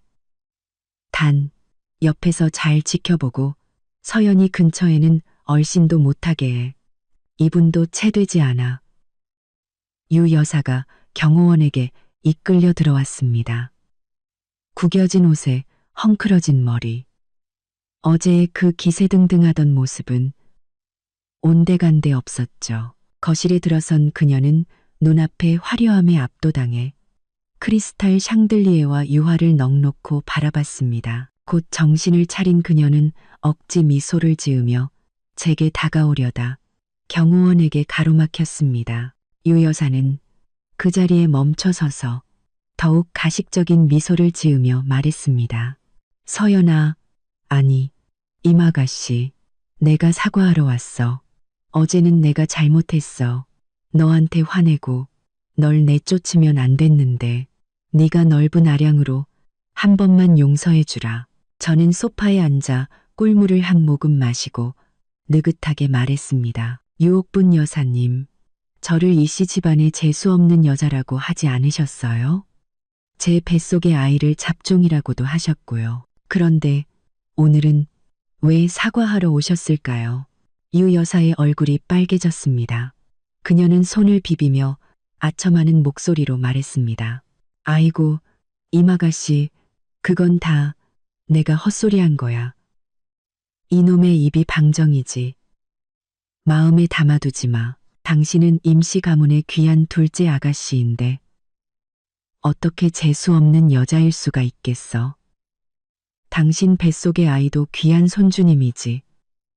내가 그때는 정말 정신이 나갔었나 봐. 정신이 나갔었다고요? 저는 찻잔을 내려놓고 비웃었습니다. 저보고 아이를 지우라고 했을 때도 정신이 나갔었고, 저를 문 밖으로 내쫓고 계단에서 굴러떨어지는 걸 봤을 때도 정신이 나갔었나요? 유옥분 여사님, 지금 와서 좋은 말 몇 마디 하면 제가 당신을 용서할 것 같아요? 유 여사의 얼굴이 하얗게 질렸습니다. 그녀는 한 걸음 다가오려다 경호원에게 막히자 울상이 되어 말했습니다. 임아가씨, 내가 잘못했어. 정말 잘못했어. 제발 날 용서해줘. 우리 이씨 집안이 지금 임씨 가문과의 협력에 목숨을 걸고 있단 말이야. 당신이 날 용서하지 않고 임씨 가문이 우리와의 협력을 끊어버리면 우리 이씨 집안은 끝장이야. 결국 임씨 가문이 이씨 집안과의 협력을 끊을까봐 사과하러 온 것이었습니다. 진심으로 뉘우치는 것이 아니었죠. 제 마음은 더욱 차가워졌습니다. 이씨 집안이 망하든 말든 저와 무슨 상관이죠? 당신들이 저를 내쫓을 때는 오늘 같은 날이 올 거라고 생각 못했나요? 유 여사는 제가 물러서지 않자 갑자기 쿵 소리를 내며 무릎을 꿇었습니다. 그리고 제게 연신머리를 조아렸습니다. 임아가씨, 제발 내가 이렇게 빌게. 이 늙은이 불쌍히 여겨서라도, 우리 승택이 불쌍히 여겨서라도 임씨 가문이 우리 씨 집안을 망하게 두지는 말아줘. 당신이 우리를 용서만 해준다면 앞으로 내가 뭐든지 다 할게. 그녀의 이마가 바닥에 부딪히며 쿵, 쿵 소리를 냈습니다. 금세 빨갛게 부어올랐죠. 주변 사용인들은 모두 넋을 잃고 바라봤습니다. 임 사모님은 미간을 찌푸리며 제 손을 잡고 말했습니다. 서연아, 저런 사람 때문에 기분 상하지 마. 상대할 가치도 없어. 저는 유 여사의 비참한 모습을 보며 동정심은커녕 속이 후련했습니다. 저는 일어나 그녀 앞으로 다가가 그녀를 내려다봤습니다. 유옥분 여사님, 이제 와서 머리를 조아리시네요. 제 뱃속의 아이를 잡종이라 욕하고 지우라고 했을 때는 왜 안 그러셨어요? 저를 문 밖으로 내쫓고 꺼지라고 했을 때는요? 유 여사는 고개를 들어 눈물 콧물 범벅이 된 얼굴로 흐느꼈습니다. 내가 그때는 정말 미쳤었나 봐. 정말 잘못했어. 임아가씨, 제발 당신과 승택이가 부부였던 정을 생각해서라도 우리를 한 번만 용서해줘. 부부였던 정? 저는 비웃었습니다. 저와 이승택 씨는 이미 부부가 아니에요. 제가 임신했을 때 바람 피우고 당신은 그를 도와 저를 빈손으로 내쫓으려 했잖아요. 당신들 모자가 저를 이렇게 비참하게 만들어 놓고 이제 와서 용서해달라고요? 그럴 일은 없을 겁니다. 말을 마친 저는 경호원에게 말했습니다. 이 여자 끌어내세요.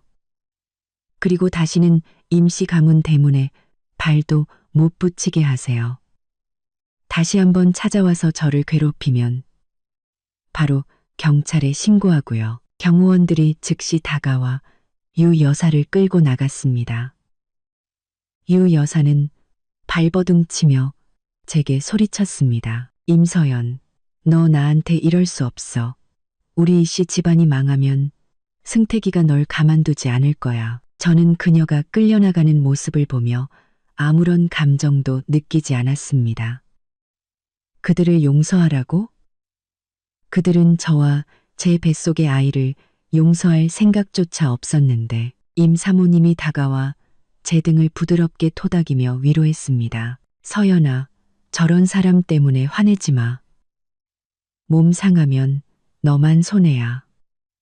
이제 우리가 있으니 아무도 널 다시는 괴롭히지 못할 거야. 임 회장님도 고개를 끄덕이며 김 집사에게 말했습니다. 당장 이씨 집안과의 모든 협력을 중단시켜. 감히 우리 임씨 가문 사람을 괴롭혔으니 대가를 치러야지. 저는 임 사모님 품에 안겨 배를 쓰다듬으며 속삭였습니다. 아가, 봤지? 나쁜 사람들은 벌을 받게 되어 있어. 이제 엄마가 널 지켜줄게. 다시는 서러운 일 겪게 하지 않을게. 유 여사가 쫓겨난 지 1시간도 되지 않아 거실 전화벨이 울렸습니다. 김 집사가 전화를 받고 잠시 뒤 굳은 얼굴로 제게 말했습니다. 아가씨 회장님, 이승택이라는 자가 전화해서 급한 용무로 아가씨를 뵙고 싶다고 합니다. 만나주지 않으면 빌라 앞에서 계속 기다리겠다고 하는군요. 임 사모님은 그 말을 듣고 화를 냈습니다. 이씨 집안 모자는 정말 끝이 없구나. 하나를 쫓아내니 또 하나가 찾아오고. 서연아, 상대하지 마. 문 밖에서 얼어 죽든 말든 내버려둬. 저는 오히려 괜찮다고 생각했습니다. 어차피 이승택과는 끝을 봐야 했습니다. 지금 만나는 것이 나중에 그가 계속해서 저를 괴롭히는 것보다 나았죠. 저는 따뜻하게 데워진 제비집 수프를 한 숟가락 뜨고 느긋하게 말했습니다. 들여보내세요. 마침 저도 그 사람에게 할 말이 있었거든요. 김 집사는 걱정스러운 눈으로 말했습니다. 아가씨, 저 이승택이라는 자는 속이 검은 자입니다. 임신 중이신데 혹시 그 자가 아가씨께 무슨 짓이라도 하면 걱정 마세요. 김 집사님, 저는 미소 지으며 옆에 서 있는 경호원들을 가리켰습니다. 저분들이 있는데 이승택 씨가 감히 뭘 어쩌겠어요. 그리고 지금의 저는 그가 함부로 대할 수 있는 사람이 아니잖아요. 임 회장님은 고개를 끄덕이며 김 집사에게 말했습니다. 들여보내. 단 너무 가까이 오지 못하게 하고 거실 입구에 세워둬. 몇 분 뒤 이승택이 경호원에게 이끌려 들어왔습니다. 지난번 호텔에서 봤던 모습과는 완전히 달랐습니다. 오늘의 이승택은 구겨진 흰색 셔츠를 입고 있었고 옷깃에는 기름때가 묻어 있었습니다. 머리는 헝클어져 있었고 눈 밑에는 짙은 다크서클이 내려와 있었습니다. 무척 초췌해 보였죠. 예전에 그 당당했던 모습은 온데간데 없었습니다. 그는 거실에 들어서자마자 저를 뚫어져라 쳐다보며 제 쪽으로 걸어오려다 경호원에게 가로막혔습니다. 그는 그 자리에 멈춰서서 우는 것보다 더 보기 흉한 미소를 지었습니다. 서연아, 드디어 만났네. 저는 소파에 기댄 채 임 사모님이 막 주신 옥팔찌를 만지작거리며 마치 낯선 사람에게 말하듯 담담하게 말했습니다. 나한테 볼 일이라도. 이승택은 제 차가운 태도에 잠시 할 말을 잃더니 손을 비비며 아주 부드러운 목소리로 말했습니다. 서연아, 내가 잘못했어. 정말 잘못했어. 내가 그때는 정말 귀신에 신 것 같아. 서만이 같은 여자한테 속아서 너한테 이혼하자고 하고 내 검진 결과지를 찍고 널 내쫓으면 안 됐는데 제발 이번 한 번만 용서해 주라. 응? 서만이한테 속았다고요? 저는 코웃음을 치며 옥팔찌를 내려놓았습니다. 눈빛이 차가워졌죠. 이승택 씨, 내가 3살짜리 어린애인 줄 알아요? 당신이 서만이랑 얼마나 오래 만났는지 내가 모를 것 같아요? 당신들 둘이 짜고 나를 빈손으로 내쫓으려 했던 거 다 아는데 이제 와서 속았다고요? 이승택의 얼굴이 빨개졌습니다. 그는 시선을 피하며 말했습니다. 나도 그때는 그 여자한테 홀렸었어. 그 여자가 자기 집안이 대단해서 내 회사를 키워줄 수 있다고 계속 말했거든. 내가 잠시 정신이 나가서 너를 버리고 그 여자랑 붙어 먹었던 거야. 내 아이까지 지우려고 하면서요. 저는 그의 말을 끊고 목소리를 높였습니다. 이승택 씨, 어떻게 그렇게 이기적일 수가 있어요? 내가 당신 아이를 임신하고 매일 집에서 당신을 걱정하며 살림하는 동안 당신은 밖에서 다른 여자랑 놀아나고 나를 어떻게 내쫓을지 궁리나 하고 있었잖아요. 이승택은 고개를 더 푹 숙이고 우는 목소리로 말했습니다. 내가 정말 미안해, 서연아. 정말 후회하고 있어. 네가 떠난 뒤로 매일 잠도 못 자. 눈만 감으면 네가 나한테 잘해줬던 것, 네 뱃속의 아이가 생각나. 서연아, 우리 다시 합치면 안 될까? 내가 약속할게. 앞으로는 정말 너한테 잘하고 너와 아이를 잘 돌볼게. 다시는 서만이랑 연락 안 할게. 다시 합치자고요. 저는 어이가 없어서 웃음이 터져 나왔습니다. 이승택 씨, 어제 당신이 나한테 어떻게 했는지 잊었어요?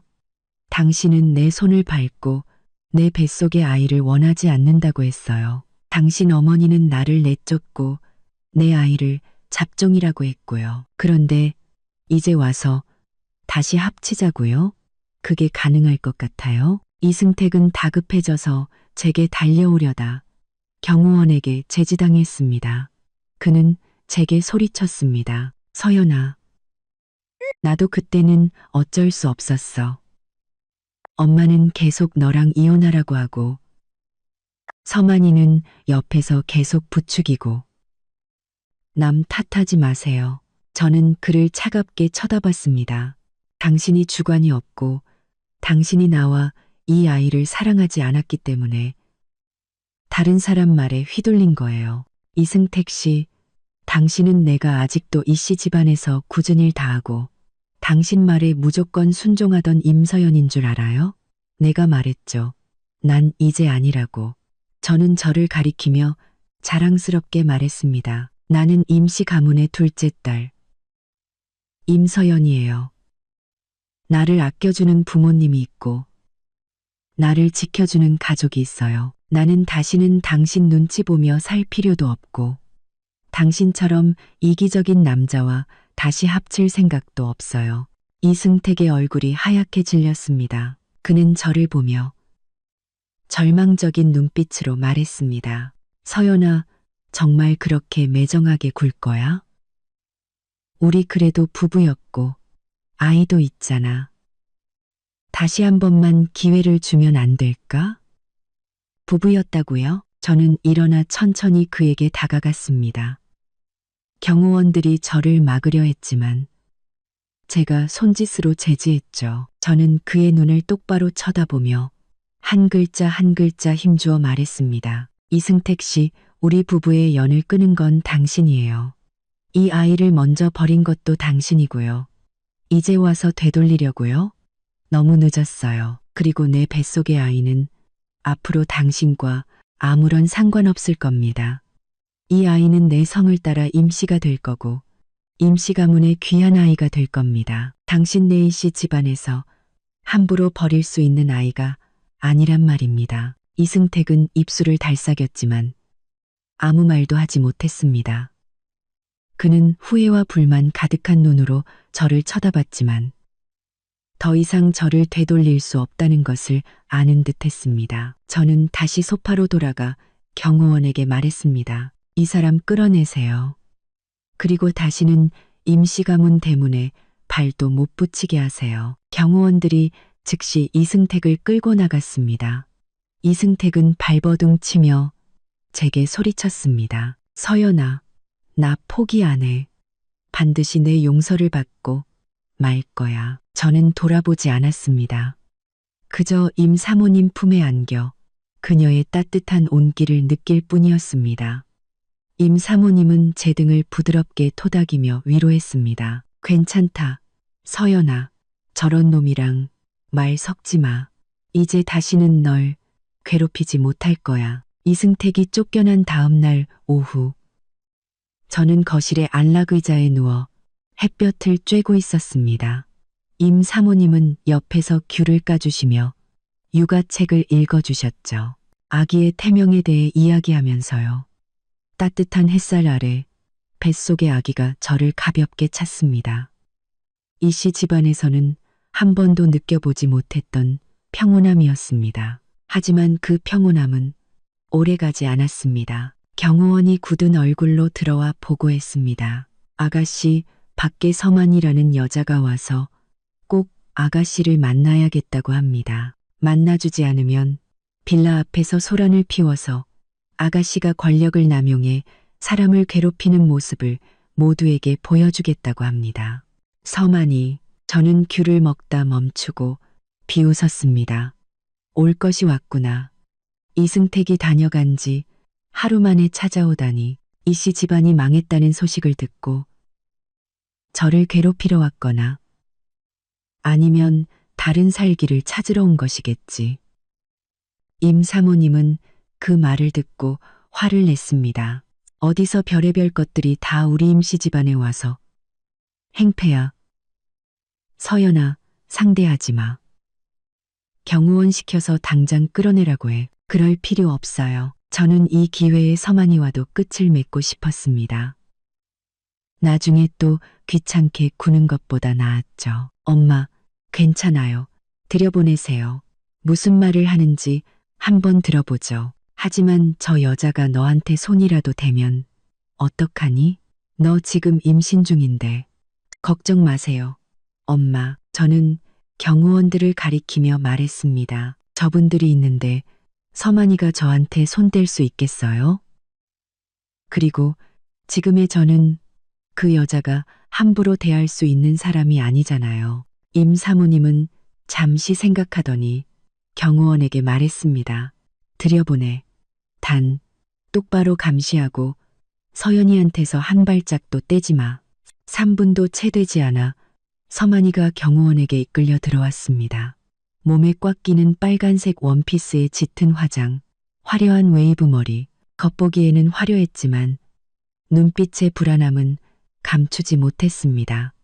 아마 이씨 집안이 임씨 가문과의 협력이 끊겨 망했다는 소식을 들었나 보죠. 그녀는 거실에 들어서자마자 평소의 애교는 온데간데 없고 허리에 손을 얹고 제게 소리쳤습니다. 임서연, 너 일부러 그랬지?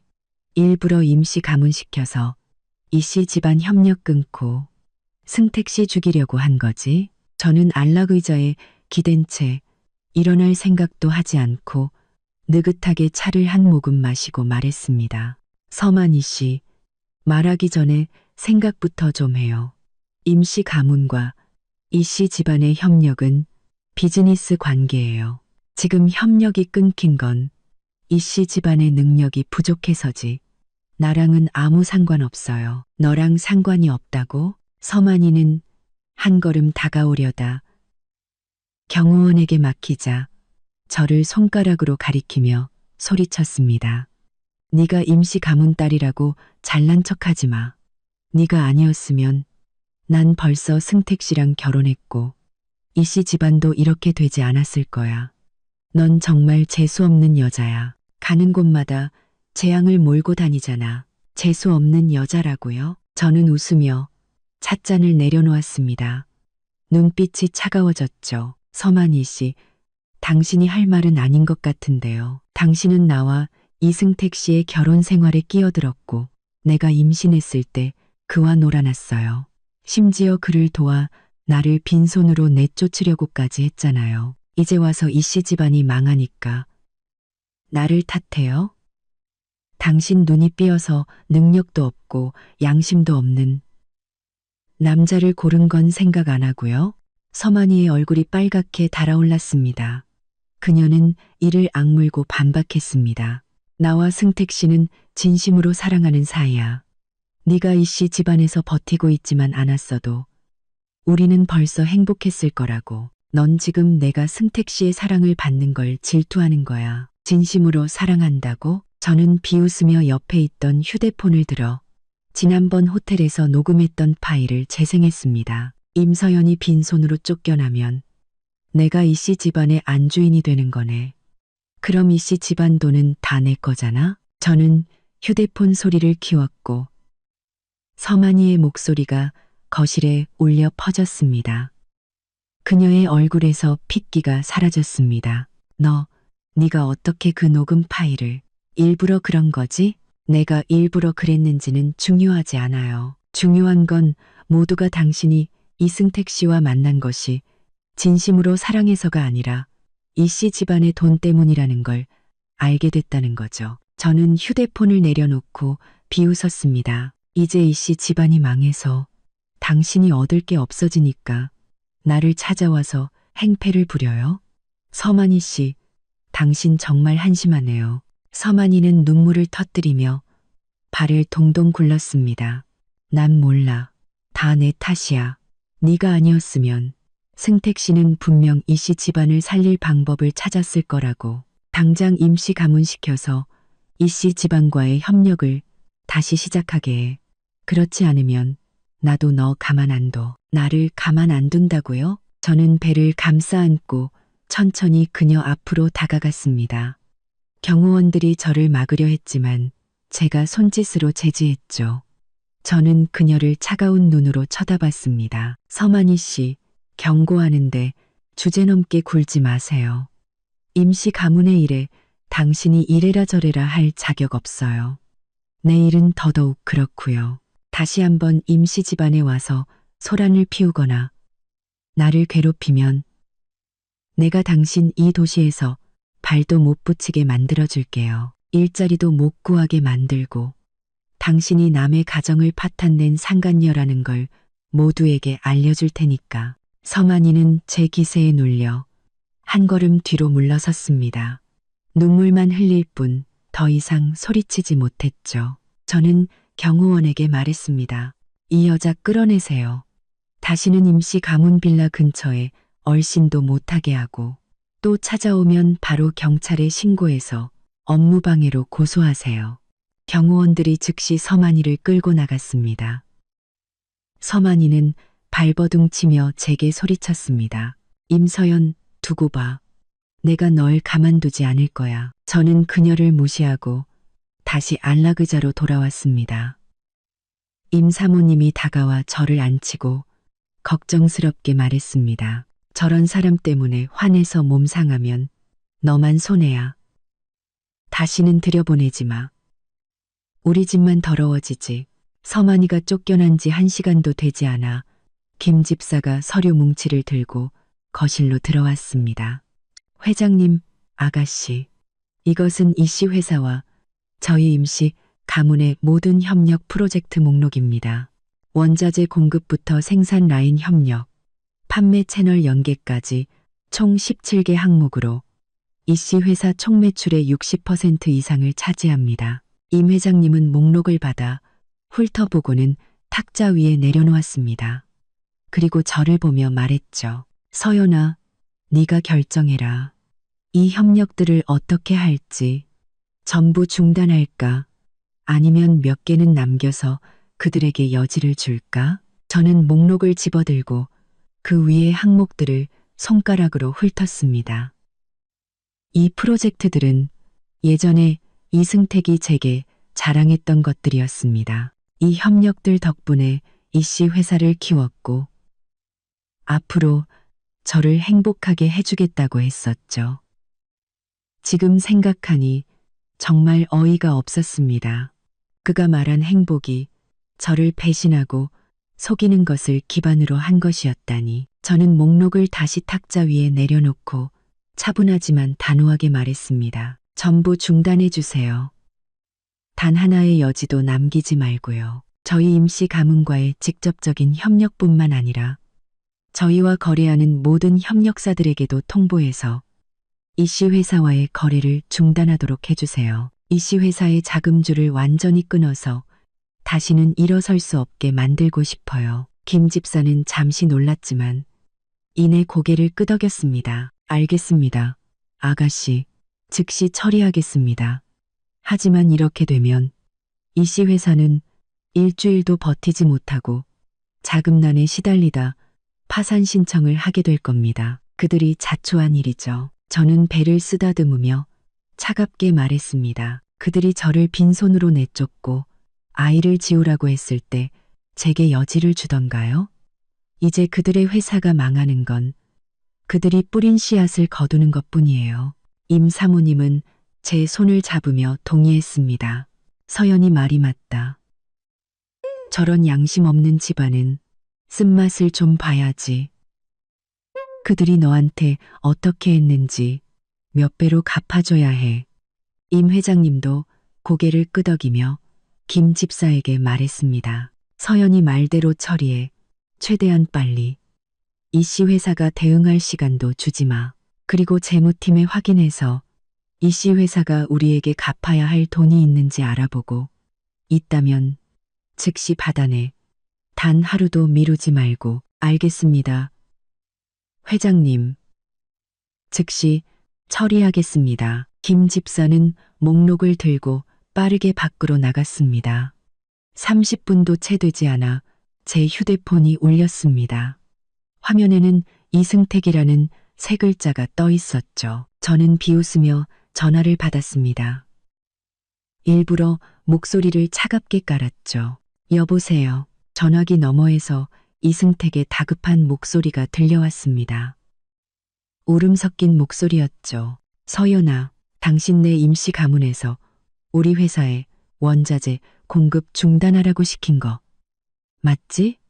판매 채널도 갑자기 우리랑 협력 중단한다고 통보했어. 우리 회사 이제 생산도 못하게 생겼다고 제발 당신 부모님한테 말해서 한 번만 봐달라고 해주라. 봐달라고요? 저는 코웃음을 쳤습니다. 이승택 씨, 이제 와서 저한테 봐달라고요? 당신이 당신 어머니와 함께 나를 내쫓고 내가 계단에서 구르는 걸 봤을 때는 나를 봐줄 생각 없었잖아요. 당신이 내 검진 결과지를 찍고 이 아이를 원하지 않는다고 했을 때는요. 이승택은 제 말에 아무 대답도 하지 못했습니다. 잠시 뒤 애원하는 목소리로 말했죠. 서연아, 내가 잘못했어. 정말 잘못했어. 하지만 이 씨 회사는 우리 아버지가 평생을 바친 곳이야. 이렇게 망하게 둘 수는 없어. 제발, 우리가 부부였던 정을 생각해서라도 이번 한 번만 도와주라. 내가 앞으로 정말 잘할게. 부부였던 정? 저는 비웃었습니다. 이승택 씨, 당신이 서만이랑 호텔에서 놀아날 때 우리가 부부였다는 건 생각 안 했어요? 당신이 나를 빈손으로 내쫓으려고 계획했을 때는요? 이제 와서 회사가 망하게 생기니까 우리가 부부였다는 게 생각나요? 너무 늦은 거 아니에요? 나는 이승택은 아무 말도 못하고 그저 한숨만 쉬었습니다. 서연아, 제발 이번 한 번만 도와줘. 이 씨 회사만 살려주면 내가 뭐든지 다 할게. 서만이랑도 헤어지고 너랑 다시 합쳐서 너와 아이를 잘 돌볼게. 다시 합치자고요? 저는 그의 말을 끊고 비웃었습니다. 이승택 씨, 꿈 깨세요. 나는 이제 임시 가문의 둘째 딸이에요. 내가 원하는 삶을 살 수 있는데 왜 당신처럼 나를 배신하고 속인 남자와 다시 합쳐야 하죠? 그리고 내 뱃속의 아이는 당신과 아무런 상관없어요. 다시는 이 아이를 빌미로 나한테 접근할 생각 마세요. 저는 이승택이 더 이상 말하기 전에 전화를 끊고 그의 번호를 차단했습니다. 얼마 지나지 않아 김 집사가 돌아와 우리에게 보고했습니다. 회장님, 사모님, 아가씨, 모든 협력은 중단되었습니다. 협력사들도 모두 이 씨 회사와의 거래를 중단하기로 했습니다.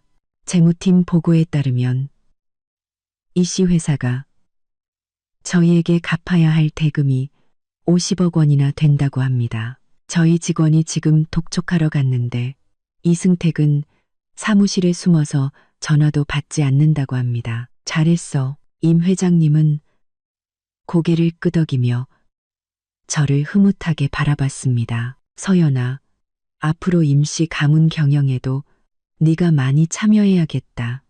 너한테는 그런 배짱이 있어. 아니에요, 아빠. 다 아빠, 엄마가 지지해 주신 덕분이죠. 임 사모님은 제 머리를 쓰다듬으며 부드럽게 말했습니다. 바보 같은 소리. 우리는 내 가족인데 당연히 내 편이지.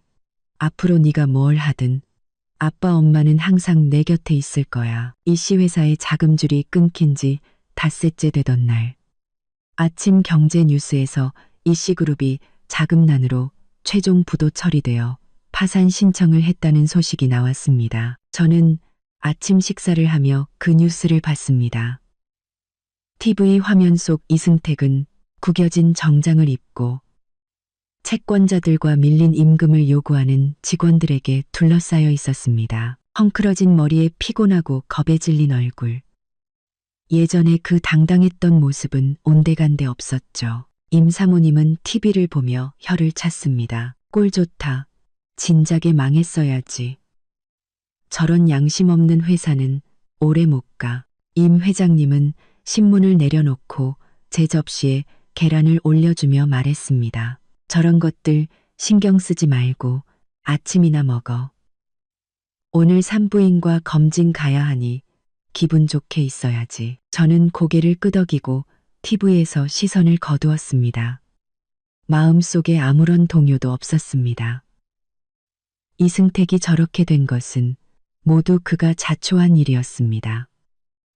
다르쿠이티브에, 타르석, 다르티브에, 다르티브에, 다르티브에. 그날 오후 김 집사가 이 씨 집안의 후일담을 전해주었습니다. 회장님, 사모님, 아가씨.